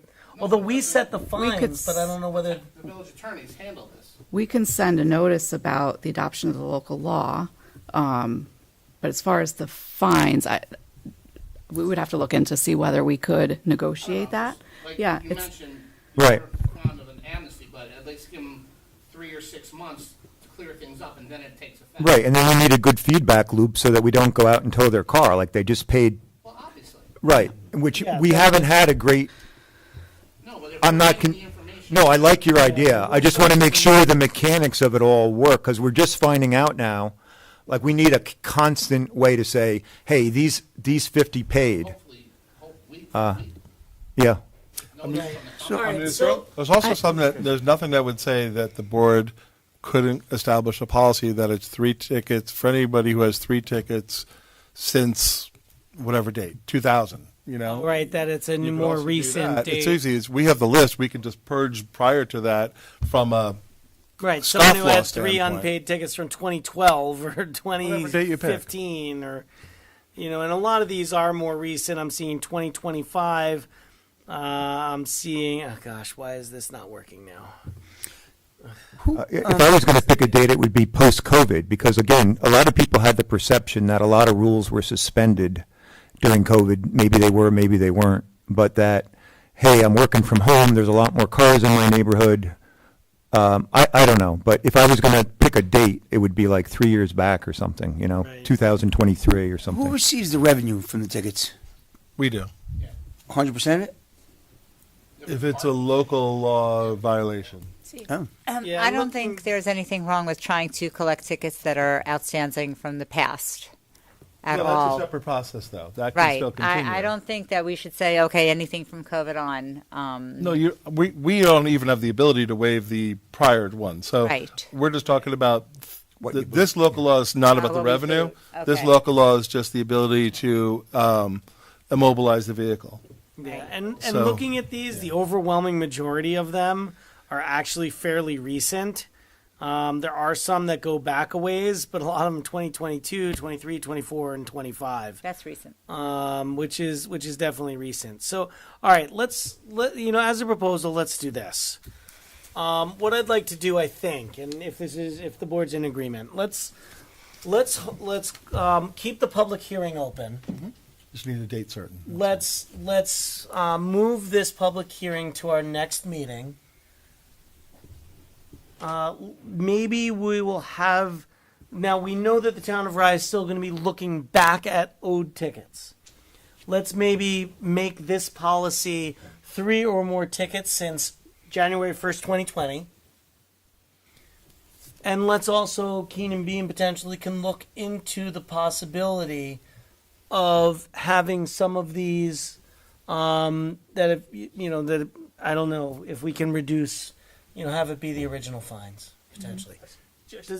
I think Susan had a very interesting idea about the task force, which is if the town of Rye is not going to cooperate with us, no matter what we do, it's basically meaningless. Well- we have to get assurances from the town of Rye Right.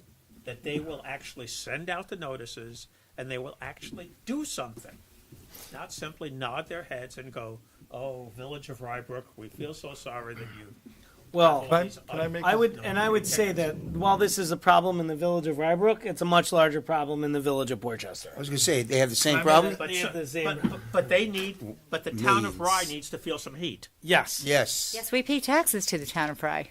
Yes. Yes. Can I make a Please, recommendation? Chris. So, based on what the mayor said and what the rest of the board has just talked about, so I would just extend the public hearing to, maybe the second meeting in April, just to give yourselves more time. How about after?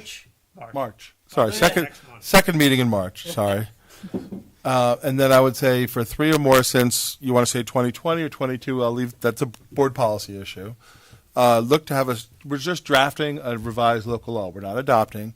Starting June 1st, 2026, and that would also give us time to have conversations with the town of Rye. And I would suggest that maybe the chief and I and maybe 2 board members would meet with representatives of the town in between now and then, so we can say, if we do this, will you send the notices out and things like that, and any other issues we want to talk about, we can maybe get that locked in. So when this local law comes back to the board, you might have more assurance that the town of Rye is willing to do that. And then it also gives time for council to look about the fee structure. So that would give everybody time. It would be a revised local law. And at that time, hopefully, we'll have more information from the town of Rye working with us on this issue. All right. Does that sound acceptable to everyone? Does anyone have any further comment? It's shockingly reasonable. What date do you want for the 3 or more, since just so we have to draft a law, 20 or 22? All right. Well, let's see. I mean, COVID did start hitting in I earnest. think it's for 2021 here. COVID was 20. Let's see. Was 20. 20 yeah. and 21. 20. Yeah. Right, It there was are from 2020. 2021. March of 20. But I mean, it was kind of March is when everything started to shut down. Started, it was- Didn't get vaccinated until March of But I 21. must tell you, But that let's just, I think to keep it easy, we can just say January 1st of 2020, because, honestly, if you get 1 or 2 tickets, and the number of people who have 3 tickets in 2020 is, I don't even think there are any. You do have some for 2021. Yeah. But then, are we really going after the, one of the examples I was using was of the car service company. Those are all from 2012, I think, or 2013. And it was 3 different vehicles. We'd love to get the money on that, but are we, do we think those vehicles are still in use in the village? Probably not. Well, and don't forget how difficult it's going to be to implement this. We're talking not about a collection process, which is a whole different process. We're talking about a towing/booting process, and we can't boot in the parking in the plazas. We can't boot in the office buildings. We can't boot in the driveways. Where can we boot? But Mr. Crom, Yes. most people don't know we can't do that. And so therefore the threat may be far more effective than the actuality. Okay. And I believe we can, it's my understanding, we can boot in the plazas for handicapped or fire lanes. Okay. And I like that. That's good. Right, those are the tickets that are important to. But when I looked at the list, if most of them were that kind of thing, then we'd be like, good, we're right after you. But most of the tickets are not that. Most look like overnight. Yeah. Will your police car scanners pick up that when they drive by them? Once we have the proper software. Okay. When is that? That's what we need. When the local laws are effect, I can go and look for it. Tickets go with the owner, so even if those So cars it's are no a longer operating, conundrum. the service would still Gotcha. be live. Well, actually, the service that the town of Rye uses Potentially. supposedly will give Yeah. you the units. So it's- and But we Makes no wouldn't be difference able to whether we wouldn't be able to boot the vehicle Go out and do it. itself because it's, but they would still have to pay. Is there any? record of who owns the My vehicle. only question is: there any? Will the police have any leeway, or will they have to follow this when it flags? Officers always have discretion. That's what I Yeah, meant. there is discretion. I meant discretion, not But, leeway. and there is discretion, but again, it's if you have, All this time, if you've you gotten, know. let's say you've gotten 5 parking tickets in the village of Rybrook, and you have willfully, and again, this is a willful act. If you are getting multiple parking violations, and you are refusing to pay them, Oh, okay. it's a willful act. Right, but it's, can I make another comment there? Yeah. Look, it's a diverse, I have learned something as a trustee. This village is way more diverse than I realized. We have 2 school systems. We have homeless people. I went to a training at Pace University Law School and saw in the Blind Brook school system, there's no homeless children. And almost 20% of our residents go to Portchester schools. Some of those people may be choosing between food, medicine, whatever, and the word on the street was, you don't have to pay this $100 thing when you're looking at your budget. I just fear that, and the way the mechanism is set up, again, if I park in my driveway and park, I'm not going to get towed. But they will, because they don't necessarily have. They may be the least likely to have an off-street parking spot. I worry about that. I'm someone that follows the rules. I'm someone that pays. We all are. Probably wouldn't be we wouldn't be in this role, right? But I'm sensitive. Maybe I've watched too many Hollywood movies. But all of a sudden, I mean, everybody in a suburban neighborhood, a community like ours, depends on a car to get to work. And now all of a sudden, your car is towed away. You come out. Losing a day's work for some of these people is catastrophic. Again, maybe it's only 5% of our community, but it's not zero. Right, but at the same time, this is something that we are going to give notice. These are rules that they violated. If we can find that they can pay the original fines without this happening, because the other option is basically saying that the rules don't matter for that person. I was going to say, Jen, I'll let you take this, but I have never heard of poverty as being a defense to a violation of the law. That is true. It's really that simple. What laws can you violate and simply say, I'm poor, and therefore it's okay? It's not a legitimate defense. It's something we all can feel. All I'm looking for is a way to say, I would love to see, instead of going back, it going forward. So again, sometimes people have ways of justifying things. They think, you know what, that no parking sign shouldn't have been on this street. It doesn't make sense. I'm going to park here. There's no problem. I don't know. People have weird ways of justifying things. I'd rather have it be clear. And one of the things I worry about without a local paper, getting the word out to people is not going to be so easy.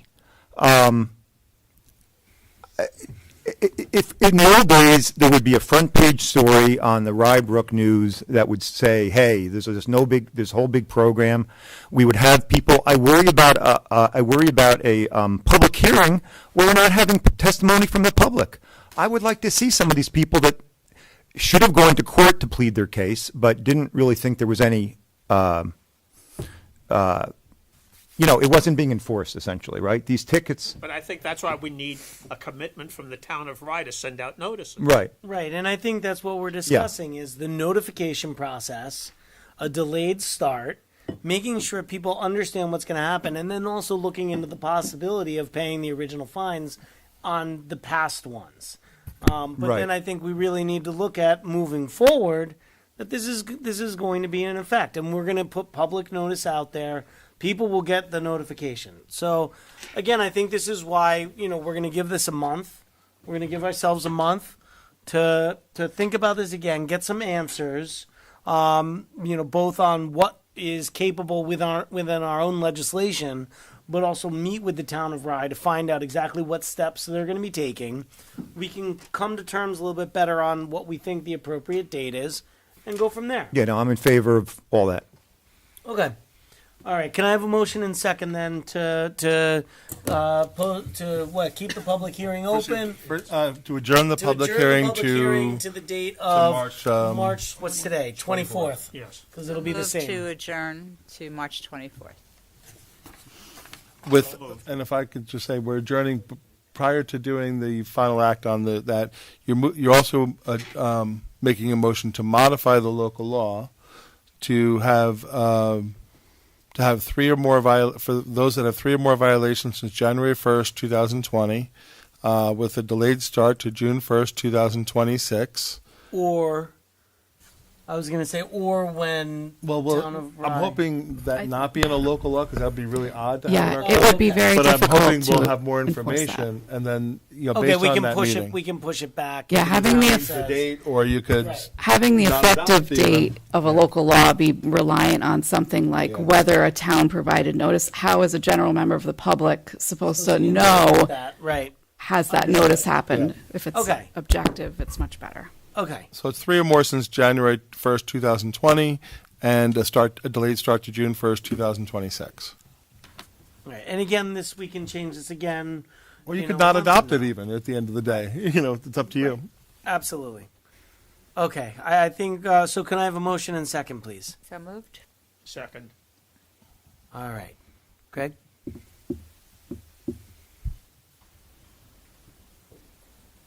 If you, Wait, Sam wants no, to say.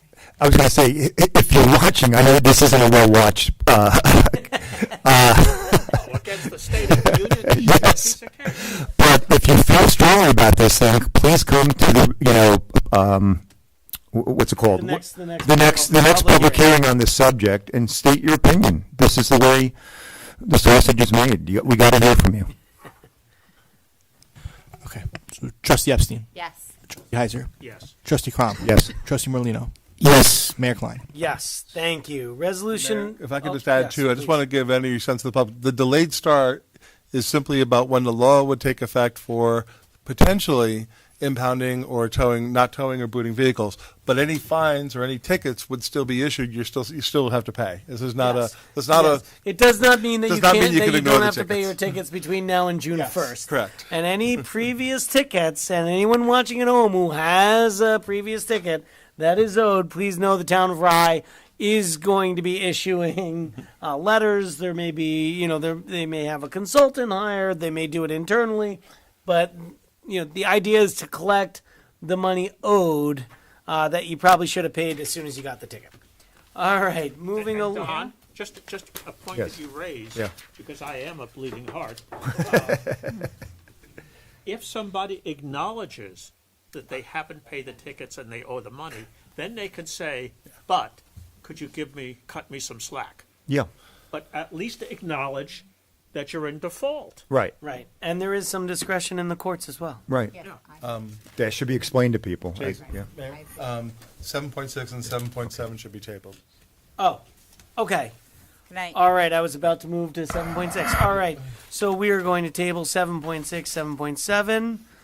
We are going to move, I don't mind that. We are going to move right on to resolution number 8, considering an agreement between the Village of Rybrook and Data Work Plus for RICI live scan maintenance.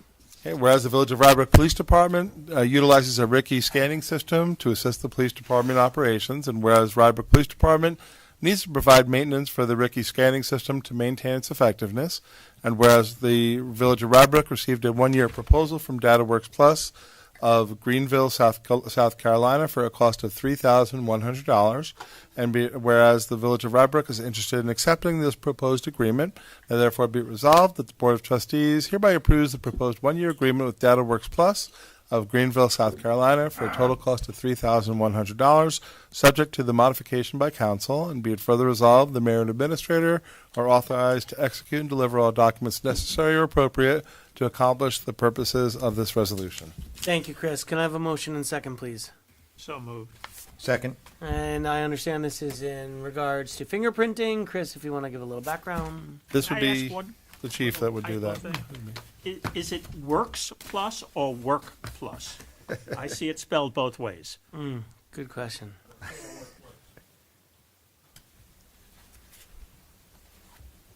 Yeah, and in the first, now therefore be it resolved, it says work. And actually in the third whereas. Okay. We'll correct the resolution. Eagle eye here. Eric, do you want to give an update? So this is just a standard maintenance agreement for something that has come off of their standard warranty, and we're just, going out annually. What is it? Do you want to explain the Ricky Ricky, scanning system? Well, we do criminal fingerprints on. It's basically a live scan system where you scan people's fingerprints take photographs without ink, and you do it digitally, and then submit it automatically up to the state. and the Cool. All right. Any other questions or comments? Well, I only have one question. Are there competitors to this service, or is that the only company around? That's the only one that currently has a state bid in New York. Got it. Thank you. Good business. It's a great business to be in. All right. Any other questions or comments? All right, Greg. Trustee Epstein? Yes. Trustee Heiser? Yes. Trustee Crom? Yes. Trustee Morlino? Yes. And Mayor Klein? Yes, thank you. Resolution number 9, considering approving use of village streets for the 2026 Westchester Triathlon event. Now therefore be resolved that subject to the final approval of the police department, the Westchester Endurance Corp. is authorized to use Rybrook streets for the 2026 Westchester Triathlon on Sunday, September 20th, 2026, in a letter date as described in a letter dated February 12th, 2026. And be it further resolved, the village streets shall be used in compliance with the terms and conditions of the Rybrook Police Department. Thank you, Chris. Can I have a motion and second, please? So moved. Second. I know this is an annual event. I don't remember hearing any complaints or concerns. Do we know the exact times that they're going to be doing this? I think it's listed in the letter. Very early in the morning, Yeah, 7:30 typically to it's- Because the 8:45. 20th is Erev Yom Kippur. And so want to make sure it doesn't interfere with people's ability to drive around. Yeah, it usually ends. It says in the letter that it's going to end around 10:35, and that's ending That's fine. back Morning at is fine. Playland. So it's going to be fairly. It's probably earlier than that. Well, earlier than that. Let's see. The expected window for biking in Rybrook is 7:30 to 8:45 a.m. Right. In that case, it will be no problem. You already know the holiday schedule? Any other questions or comments? Although I do have a particular objection to the whole idea of a triathlon. Excessive exercise that's involved. I'll try not to let my prejudice sway me here. All right. Trustee Epstein? Yes. Trustee Heiser? Yes. Trustee Crom? Yes. Trustee Morlino? Yes. Mayor Klein? Yes, thank you, and we wish them luck on the event again. Resolution number 10, considering setting a public hearing, modifying Chapter 8, Section 8 of the Village Code regarding... Yep, okay. Regarding Architectural Review Board jurisdiction. Okay, now therefore be resolved that a public hearing will be held by the Board of Trustees on Tuesday, March 24th, 7:30 p.m. on a proposed local law amending Chapter 8, Section 8 of the Village Code concerning ARB jurisdiction. Thank you, Chris. Can I have a motion and second, please? So moved. Second. And again, I was looking at this when the agenda came out, and it was concerning me, saying, wait a second, don't these things need to be reviewed? And I'm realizing, well, they are still being reviewed. Yes. Just this is more ARB review, which is simply looking at the aesthetics of it, not the actual siting and other issues regarding them. I was like, wait a second, generators, but this is simply ARB review of it. And this does come from a recommendation from the ARB and from our building inspector. That's correct. Yeah, these are items that over time they feel these are items that could be removed by ARB review, but as the mayor said, they will still be reviewed by the building department. Any questions or comments from the board? Again, this is just setting the public hearing. We'll have more time to comment on the proposed legislation as well, the merits of the legislation. Trustee Epstein? Yes. Trustee Heiser? Yes. Trustee Crom? Yes. Trustee Morlino? Yes. Mayor Klein? Yes, thank you. Our next two resolutions have to do with the moratoria that we imposed. I can't believe it's been 6 months ago, and yet it has, that we're really looking for more information on. So resolution number 11, considering a 6-month extension of the moratorium imposed by Local Law 3 of 2025 for the review and approval of applications for battery energy storage systems in the Village of Rybrook. Whereas on July 8, 2025, the Board of Trustees introduced a local law establishing a moratorium on the review of battery energy storage systems, or BESS systems, in the village while we study, analyze, and determine potential appropriate revisions to our code regarding those items. And whereas on August 19th, the Board of Trustees adopted the local law for the moratorium. And whereas the local law number 3 of 2025 took effect upon filing with the New York State Secretary of State on August 26, 2025, and whereas the 6-month moratorium was declared by local law number 3 of 2025 and is set to expire on February 26, 2026, unless otherwise extended by the board, and whereas the board has been diligently considering feasible and suitable potential reviews, amendments, or additions to the village code with respect to those systems, and whereas the board continues to be concerned about the potential detrimental effects of the BESS systems on the health, safety, welfare, and quality of life of the residents of the village of Rybrook, and whereas further study is needed reviewing the possibility of amending the village code to regulate BESS within the village of Rybrook, and whereas the local law of 2025 authorizes the board to act by resolution to extend the moratorium for additional periods as in its sole discretion deems necessary to allow the village to study, analyze, and determine potential appropriate revisions to the code regarding battery energy storage systems and to enact any such amendments. And whereas the extension of the moratorium is a Type 2 action pursuant to seeker, and accordingly no environmental review is required, now therefore be it resolved that the Board of Trustees hereby finds that extending the moratorium will allow the village to continue to maintain the status quo to effectively protect the public interest and welfare while continuing to study, analyze, and determine the potential appropriate revisions and amendments to the village code regarding BESS, and be it further resolved that the board extends an additional 6 months the moratorium contained in the local law 3 of 2025 with respect to review and approval of the applications for BESS in the village of Rybrook. Thank you, Chris. Can I have a motion and second, please? So moved. Second. All right. So, again, this is something that really is becoming more common, something that we needed to study. We did have a report. Thank you, Jenny, Sure. for reporting on that previously. And I think the last time we had a conversation among our board, I think there was some direction given on where we like to see this going, but we're not there yet. This is something, and the only question I have, Chris, are we aware of any applications that have come in that 6-month period? Not that I'm aware of. Okay.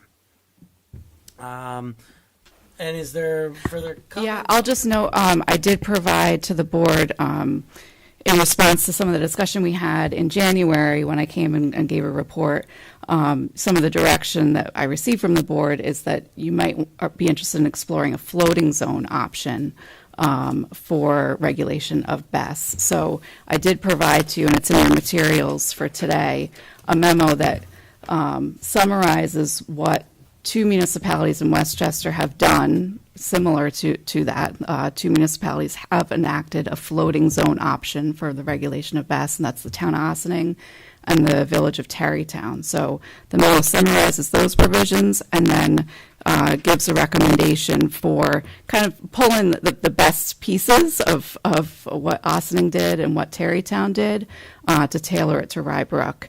And there are some recommendations in that memo. We don't have to discuss them tonight. I know you've had a long agenda. I'm happy to come back, at a later time when you've had a chance to kind of review and digest those recommendations. But treetop level summary would be adopting a BESS floating district for Tier 1 and Tier 2, but have a carve out for the residential, the smaller residential scale BESS, similar to what the town of Ossining did, and you can take a look at what they did. But basically a residential Tier 1 BESS, so up to a maximum of 80 kilowatt hours would be permitted for one family, either attached or detached, and 2 family dwellings as an accessory use. And we can talk about interior installations versus exterior installations, something you would put in your garage versus something you would put on the exterior for your home, and what makes sense as far as a permanent approval process. Initial thoughts were maybe the interior is subject to a building permit, an electrical permit through the building department, whereas exterior, where you have more sighting, locational issues, that might require planning board approval. But then the non-residential scale, Tier 1 and Tier 2, would require a submission to the Board of Trustees, a zoning petition, requesting to have the property zoned to allow that BES. So that gives the most flexibility to the board, and allows you to deal with these on more of a case-by-case basis as we get more information. So that's just sort of an initial suggestion to consider, and we can discuss it at a later date. Thank you, and thank you for providing that. I'm going to apologize that I did not have time to read it. It was provided late, so no and, apologies needed. Part of that has to do with being back from vacation and dealing with an injury. But I think after Thursday, I'll have plenty of time to read it. So. Any questions or comments for the board? And I think, just hearing the overview of this memo, I think it really took into consideration a lot of what we had discussed at our previous meeting. Any questions or comments from the board? Yeah, Trustee Crum. Yeah, I have a lot of thoughts on this, so bear with me. Thank you to council. To me, this is like the intersection. I was in the electric power industry for 20 years, quite a while ago, but I'm familiar with kilowatt hours and kilowatts and whatnot. To me, this is an intersection of battery technology, emerging building codes. For instance, New York State's building code, electrical building code, just changed, I believe, late 2025. They were very thorough on this. On some aspects of this, certainly the residential part, a lot of the things in your memo, they cover very explicitly in the New York State Building Code. But anyway, my point is, it's the intersection of electrical battery technology issues, number one. Number two, building code issues. Number three, zoning issues. I feel like we're getting a good handle on zoning issues, which are not easy. I mean, these are not, zoning 101. This is like a master's class in zoning. And it's the same sort of thing, because there's also emerging issues. There's now a thing emerging, and it's actually already here, where you can do bidirectional charging of electric vehicles. In other words, electrical vehicles have massive batteries, let's say between 50 kilowatt hours and 100 kilowatt hours in a Tesla. And there's already Tesla units that have bidirectional charging ability. In other words, you not only charge it from your house, but you could use it as emergency backup.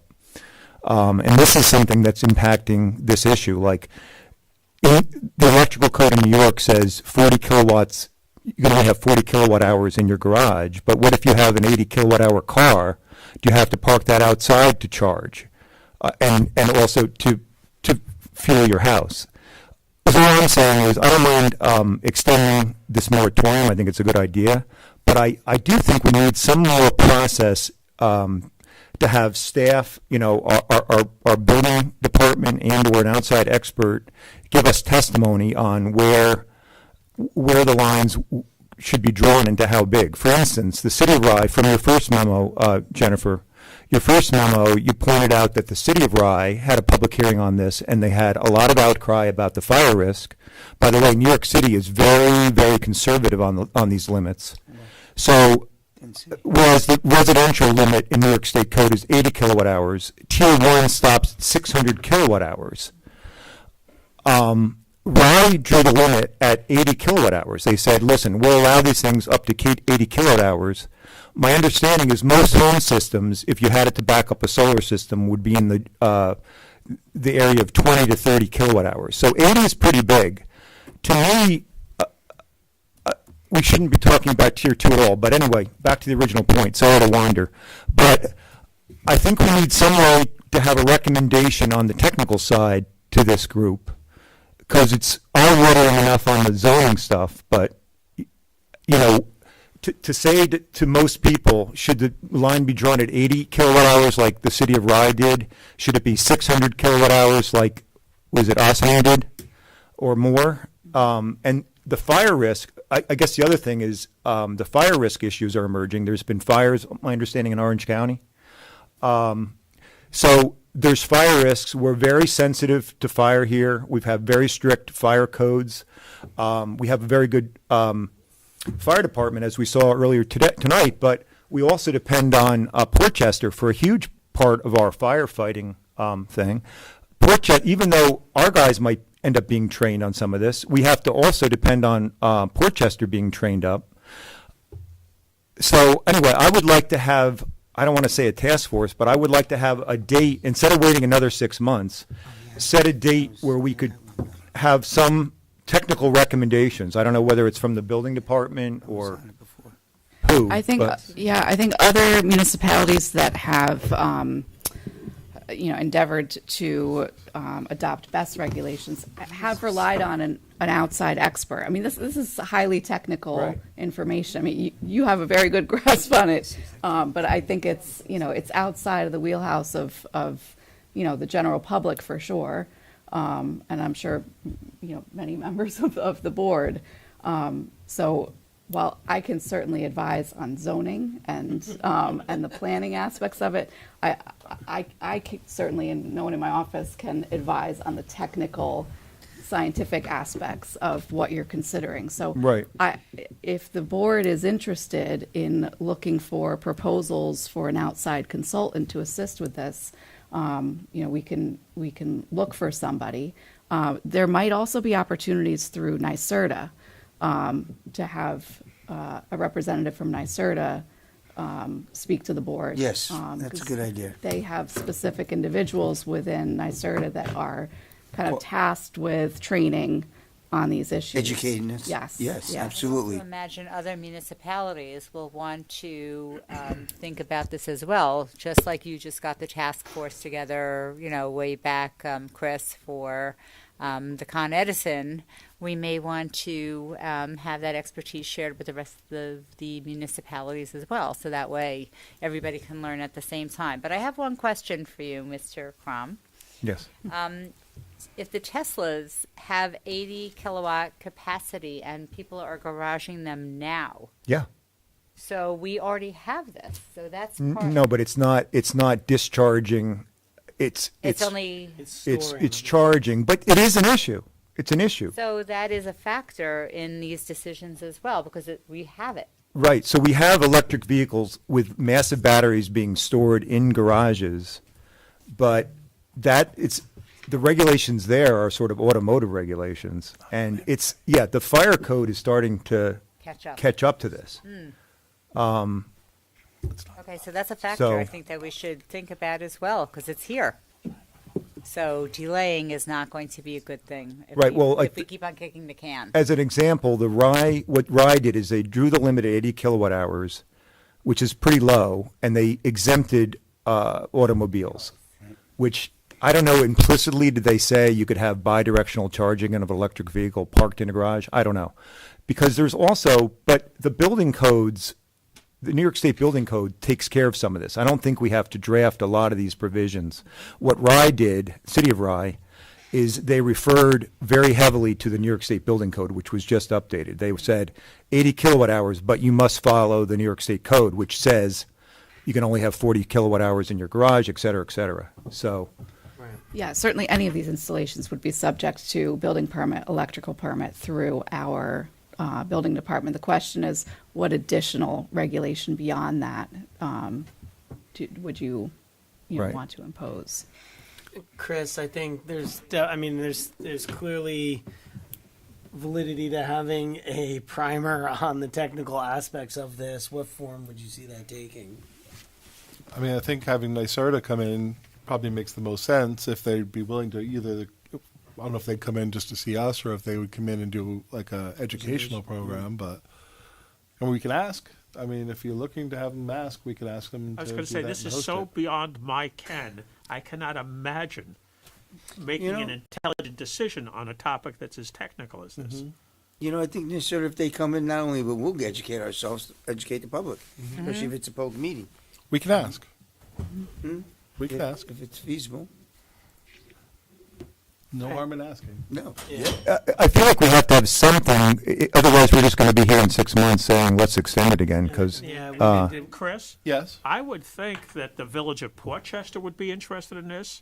I mean, maybe we could, dare break down that wall and have two villages sit in on the same meeting. No, I think we could host probably something we might host something bigger even, where other municipalities might be interested. But let me see what research I can do. I might even be able to do something through WMOA Exactly. Right. We're all going to have Give a little to, thought to that. we're all But- doing the but same either thing. case, what I can assure you is, in other locations where applications have come in, it's been a really heated issue in those communities where there's no legislation that exists. So extending the moratorium, which is what we're doing now, makes sense. And let's try to get as much information as we can so that we find the right local law for Rybrook. Yeah, we would want to make sure Right. that we have the legislation in place. And, you know, what we've seen also, we haven't had any applications come to us in the last 6 months. We're probably not going to see any applications. Flood, but we want to get ahead of the next curve six. before But the we next want one. to, right, we want to have legislation in place before we start getting any of these applications. Yes. All right, so I think we have our direction that we're going. All right, so again, this is on the extension. We do have a motion second on extending the moratorium for another 6 months, and I think we have some good advice of where we want to go next on this, so that we are able to make a decision and not hold this, you know, in place for 2 years while we grind the wheels here. So, all right, Chris, do you mind calling the roll? Sure, absolutely. Trustee Epstein? Yes. Hold on. Whatever your name is. Trustee Heiser? Yes. Trustee Crom? Yes. Trustee Morlino? Yes. Mayor Klein? Yes, thank you. Resolution number 12, considering a 6-month extension of the moratorium imposed by Local Law 4 of 2025 for the review and approval of applications for the conversion of commercial to residential development in the village of Rybrook. I think that's all it says, I should say. Okay, give me 1 second to catch up. We can get rid of that last line off of the resolution title. Yes. Got it. Okay. Whereas on July 8th, 2025, the board adopted a local law establishing a moratorium on the review of and approval of applications concerning for commercial to residential conversion in the village of Rybrook while we study, analyze, and determine appropriate revisions to the code. And whereas on August 19th, the board adopted the local law, and that local law number 4, 2025, after it was adopted, was filed with the New York State Secretary of State on August 26, 2025. And whereas the 6-month moratorium declared by that law is set to expire on February 26, 2026, unless otherwise extended by the board. And whereas the village board has been diligently considering feasible and suitable potential revisions, amendments, and additions to the code with respect to commercial to residential conversions, and whereas the board continues to be concerned about the vibrancy of the village's commercial areas and protecting the commercial tax base while also recognizing the existence of statewide housing shortage, and whereas the village board has found that further study is needed to consider amendments to the zoning mechanisms in the code to enhance the village's commercial areas and preserve its tax base, and whereas local law also authorizes the board to extend the moratorium for additional periods that its sole discretion deems necessary, and whereas the extension of the moratorium is a Type 2 action pursuant to seeker, so no further environmental review is required, now therefore be resolved that the village board hereby finds that extending the moratorium will allow the village to continue to maintain a status quo to effectively protect the public interest and welfare and ensure while it continues to study, analyze, and determine potential appropriate revisions and amendments to the code regarding conversions of existing commercial and non-homestead to residential or homestead developments, and be it further resolved that the board extends for an additional 6 months the moratorium contained in local law number 4 of 2025 with respect to review and approval of applications for conversion of existing commercial non-homestead development to residential homestead development in the village of Rybrook. Thank you, Chris. Can I have a motion and second, please? So moved. Second. And again, this is not, this has nothing to do with someone in a single family house or doing work to their home. This is really, we're talking about the larger properties and the loss of commercial development that we've had in the village of Rybrook. I think we're awaiting a memo regarding a build-out analysis along with other information. Do either of you want to address this? Yeah, so my office has been working with your planning consultants, Hardesty and Hanover, who is doing a build-out analysis after identifying relevant sites throughout the village, and then analyzing build-out of those sites under various scenarios. And then our office is going to be helping kind of analyze what the tax implications will be, estimated approximate tax implications under each of those build-out scenarios. So just to give the board some data and some information to use to kind of decide whether any zoning changes are needed to help preserve your commercial tax base. Thank you. And I would start to describe the homestead versus non-homestead base proportions and how it affects the residents, both the commercial and residential residents of Village of Rybrook. But Chris, you do that so much better. Well, right now, the tax rates for non-homestead properties are much higher than the homestead tax rate. What that means is that for the same dollar of assessed value, a commercial property who falls into the non-homestead is paying much more for the same dollar of a residential property, meaning 1 and 2 families. So there's a concern that if we lose more commercial properties or non-homestead properties, that's going to shift and create more. One, you're going to have more residential properties paying a higher percentage of the tax base, but 2, that there'll be another shift that the remaining commercial properties will have to make up the difference, which will send that tax rate even higher. So the one that's already already higher because of the local law on homestead-based proportions that keeps that separation. If you adopt if we see more conversions of commercial to residential, it'll hurt the commercial tax base, which is already paying a greater share. And it also could impact the residential, which is going to be taking on a bigger piece of the levy.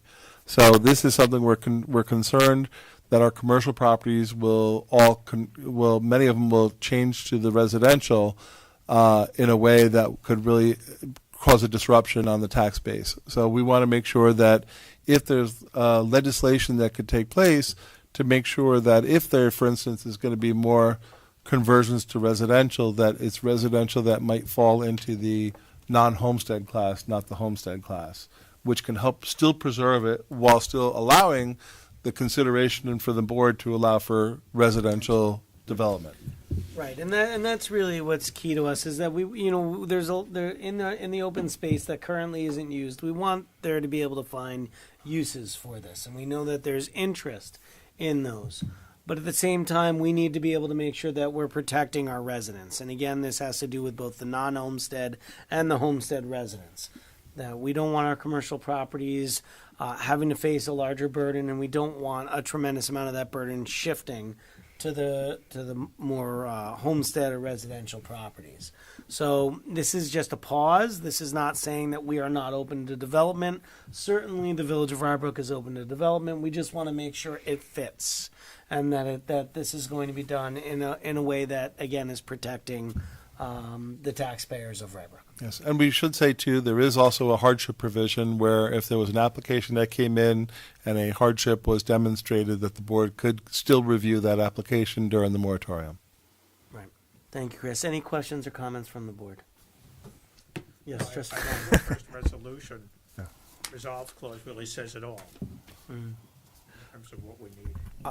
I'm anxiously awaiting the study because, to me, the devil's in the details. As Chris said, and you, Mr. Mayor, the tax rate per $1,000 of assessed value is 60% higher. The numbers work out to 60% higher for the commercial. But if you have an aging commercial base that doesn't have a high assessed value and you bring in new residential that has a very high value, it might more than make up for it. I mean, I'm interested in seeing. I'm all for making sure that we have an excellent tax base. We have about 20% of our taxes are paid by the commercial, which seems like a nice ratio. I've also noticed that 20% of our land is used by commercial. So it feels about right, but I'm also interested in the details, which we're going to get.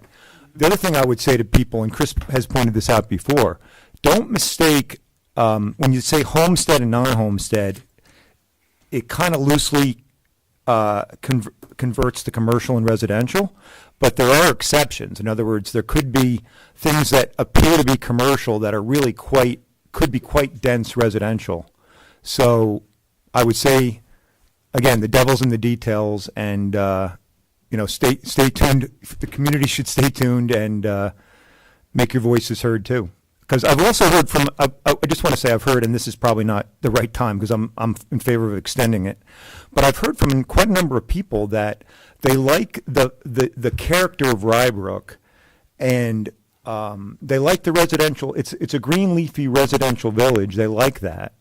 I mean, they're not rooting for more dense commercial sort of things. So it's going to be interesting. That's all I'll say. Interesting, Yeah. and at the same time, it's and what I try to explain to people is that the commercial development helps their taxes, and especially in the school districts. So, and unfortunately, most of our commercial development is in the southern end of the village, and so a lot of it is away from the Blambrook School District. Well, one of the beauty of a lot of our commercial properties in Rybrook is that they are kind of pocketed away for the most part. They don't really have, they're not high rise, looking over the residential properties. They're kind of tucked in a lot of ways off the streets, off the main street, or less visible. I mean, I think that's one of the really nice things. So how do you protect that? You protect that through the zoning. And how do we look at that? That's why we want to really kind of take that pause and say, what's the best zoning that'll provide the protections we're looking for and still encourage and allow for, proper development. Absolutely.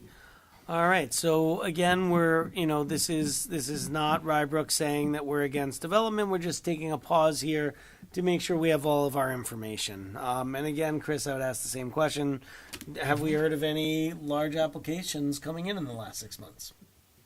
Formal applications, no, but there's been conversations with developers about some of our commercial properties. Okay. Thank you.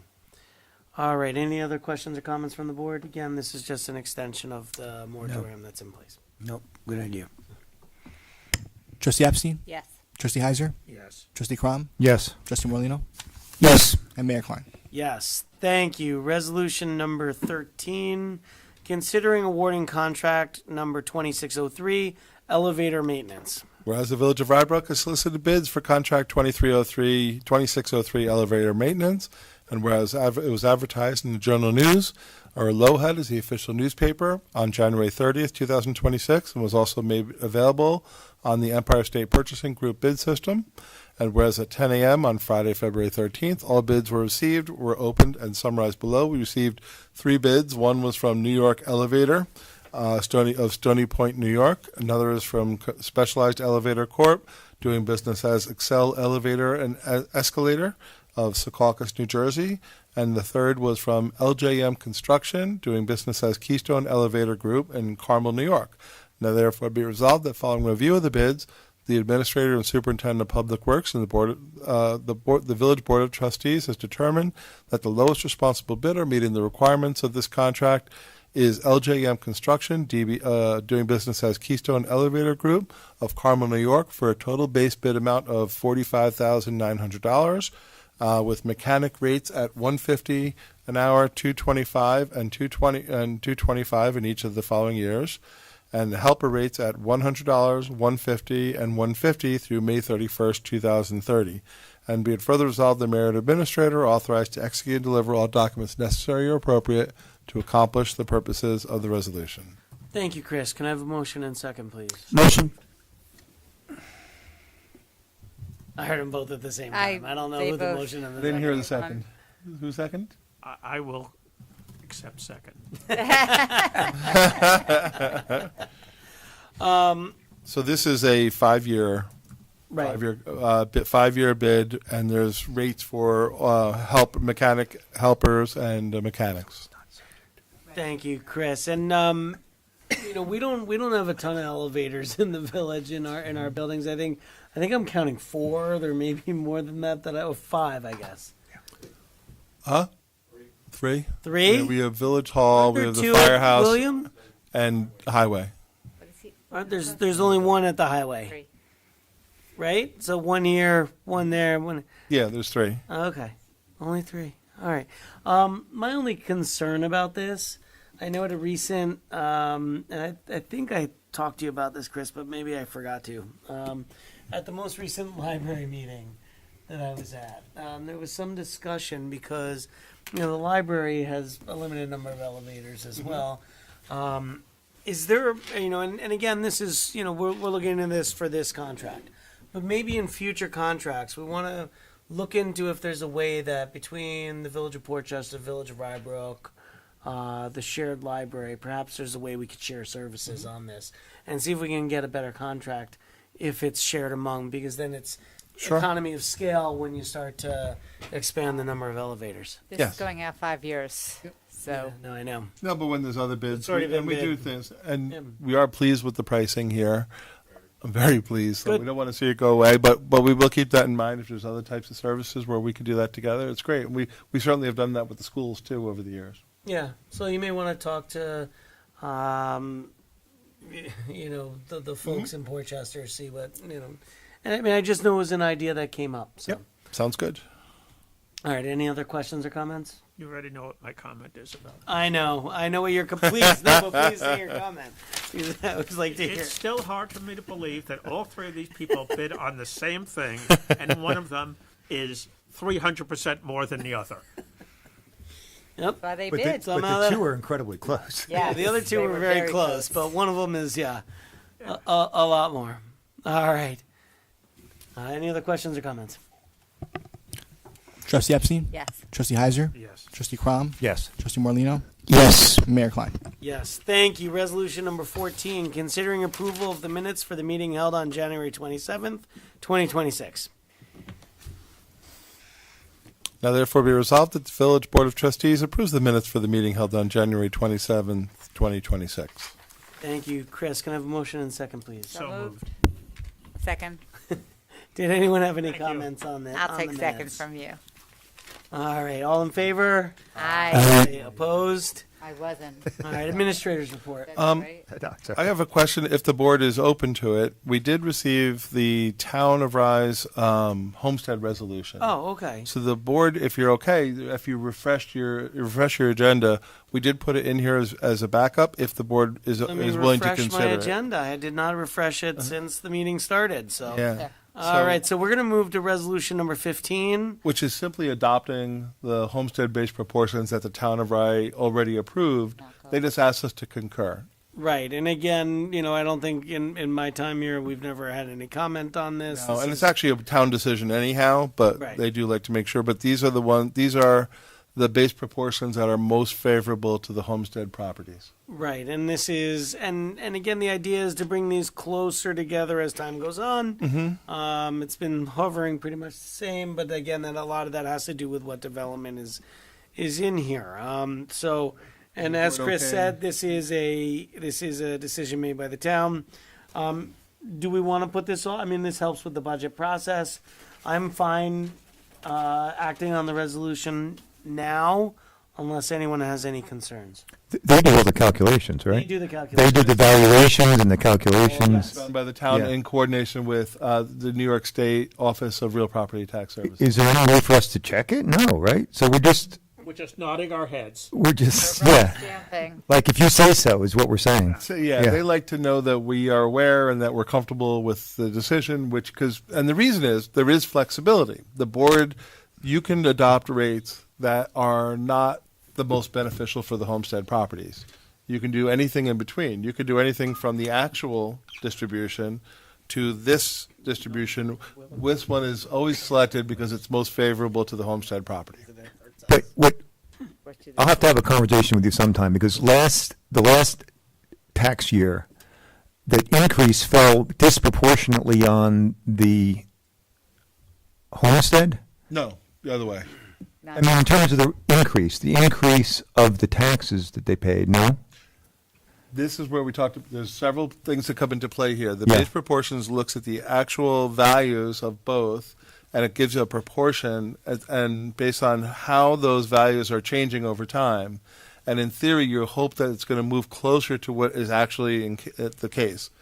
But right now, I'll give you, for instance, the actual distribution should be, if homestead did not exist, would be 87.4 of the tax levy would be paid by the homestead properties, and 15.26 would be paid by the non-homestead properties. That's if the homestead didn't exist. What this is doing is saying 79.83 and change would be paid by the homestead properties of the roll instead of the 84 or whatever I just said, and 20 would be paid by the commercial properties instead of the 15. So what it's doing is it's keeping a ratio that existed many years ago prior to Homestead being reval being enacted. This law is in place because the town of Rye is a full market, and when reval, the board had a choice to put these homestead-based proportions in. What it did is it kind of, in the beginning, it locked in pre-reval a percentage that was paid by homestead and a percentage that were paid by the non-homestead properties. And then post-reval, it kind of kept those relationships. And over the years, it's supposed to get closer and closer to be one rate. It never really happens. Mhm. So what this does is this is based on the adjustments and the shifts that occurred since then. Every year it gets readjusted. And what this represents is the choice of saying we're going to provide the most favorable outcome to the homestead properties, which is the 1 and 2 family homes. But how do they do that mechanically? I'll talk offline. That's a whole different Okay. formula. That's a formulatic process Yeah. that they do with ORPS, New York State Office of Real Property Tax Services. Okay. Based on the sales, based on the assessed value shifts, and other factors that come into Okay, for now, I'll just nod my head. And again, as Chris said, we could change this, but the way we would change this is by increasing the tax rate to our homestead properties. Yeah. Right.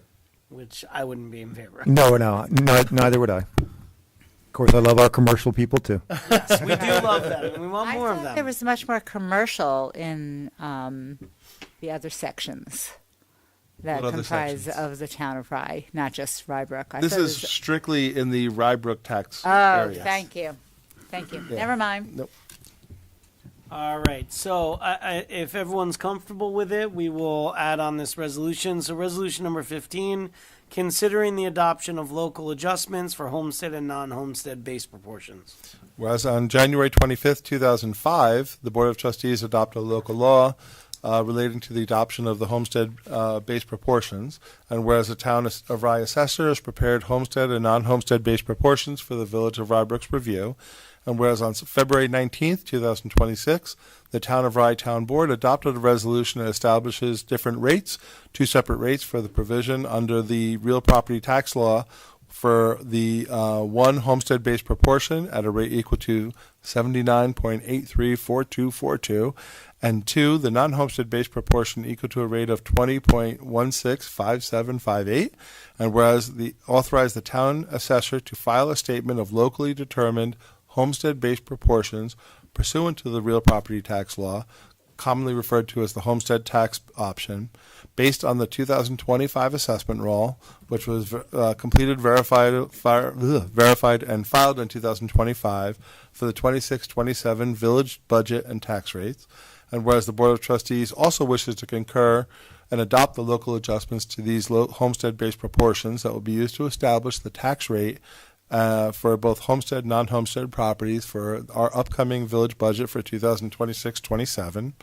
And now therefore be resolved that the Board of Trustees of the Village of Rybrook concurs with the Town of Rye and adopts for fiscal year 25-26, 26-27, village tax purposes a homestead-based proportion at a rate equal to 79.834242 for the homestead-based properties and non-homestead-based proportion at a rate of 20.165758, and be it further resolved, the mayor and administrator are authorized to sign all necessary documents to implement the purposes of this resolution, and be it further resolved, the town assessor and tax collector are authorized and directed to make any filings on behalf of Rybrook and to take any additional actions necessary to implement the purposes of this resolution. Thank you, Chris. Can I have a motion and second, please? Motion. Second. I think we've had a lot of conversation on this. Certainly, we appreciate the town of Rye doing the heavy lifting and going through the math on this. And any other questions or comments from the board? All right. Just nodding our heads. It's been a long night. Trustee Epstein? Yes. Trustee Heiser? Yes. Trustee Crom? Yes. Trustee Morlino? Yes. And Mayor Klein? Yes, thank you. Administrator's report. Okay, just 2 items. As the mayor said, great job by Public Works and Parks and our emergency services on all our roadways. We know it's also a struggle for residents too. There's a lot of snow that gets built up and goes back and forth between the end of the driveways and into the street and back into the driveways. And but that's a dance that everyone's doing as we run out of space. But it is tough. We do ask residents to please not put the snow. Don't clear the cars off in the roadways and these types of storms. It creates a hazard for others. Plus, it's after the storm. That's usually when Public Works and Parks are after a long, sometimes multiple days of working through these storms. They're often now going home to get the rest, and then it recreates the problem until they can get back out after they get some rest. But they worked for very long hours in this storm.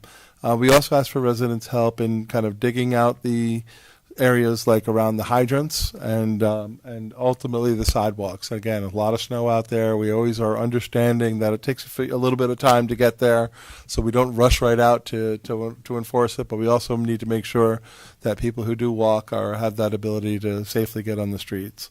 Particularly also the hydrants, though. It is important to get that access to the hydrants. Often the neighboring residents are familiar with, who's adjacent to a hydrant, knows where those hydrants are, and the help digging that out does go a long way. Later in the week, we are going to be digging out some areas in the lower end of the village where the streets are tighter, and there are cars that are parked at certain times. So we are going to be working with the residents there. We did this in the last storm, and they'll be out digging it, in some cases blowing it into the properties, in some cases removing the snow from the area as the best we can. So it's a process. We all get through it, and we'll continue to take on these storms as they come forward. Other item I just want to mention, just last item, is our babysitter program graduates are available. This is just a great program that's done by our fire department. Teenagers come in and they do take a program that is really a fantastic program offered through the fire department and through our Rybrook Recreation Department. And that's a program that involves, kids that are looking to be well prepared as they're entering in, a lot of them their first job in babysitting. But we want to make sure that, they have the tools to do the job well, and for the parents to be comfortable that are leaving their kids when they're going out and need a babysitter. So the program involves working with, police department if, somebody knocks on the door, and how to handle those situations. Our EMS for, a basic first aid, and, how to do if somebody needs care. And also our fire department, how to operate fire extinguishers and do things like that. Some basic home services that applies not just for babysitting, but in life. So it's a really nice program. If the parents sign off on it, then we do make that list available. Then the parents can interview anybody on the list that's been through the program. So it's a nice community program, one of the few around that does this. I think we're only 2 in the county that do that. But it's really a nice community service. And if people are looking for babysitters and want somebody who's been through our program and want to get that list, please contact our rec department, and they'll be happy to provide a list of those children that the parents have said it's okay to share. So that's all, Mayor. Quick question. Yeah. Do we advertise this through the high school? We do. I would imagine junior high schoolers also babysit. Yep, and we They're do put aware it of out, it. and and we do, and we also put it all through the rec, and we do. We've had pretty full classes throughout, and it's a multi-class. This isn't one class and done. This is several weeks of coming in and spending nights and evenings here. And there's a graduation at the end, and I think it's the American Heart Association. They get a training, they get a program, they get a certificate that also they participated in the course. So yeah, just like we said, if parents are interested, if you have children that are coming of age and looking to babysit, this is a great program for them. Please also contact our rec department. We offer this program every fall, and it's something we encourage. It's a great first job for people, and we want to be prepared as they take care of children in the community. Excellent. Thank you. Thank you, Chris. Thank you very much. Any other questions or comments from the board? Yes, we have you. Just No, quick.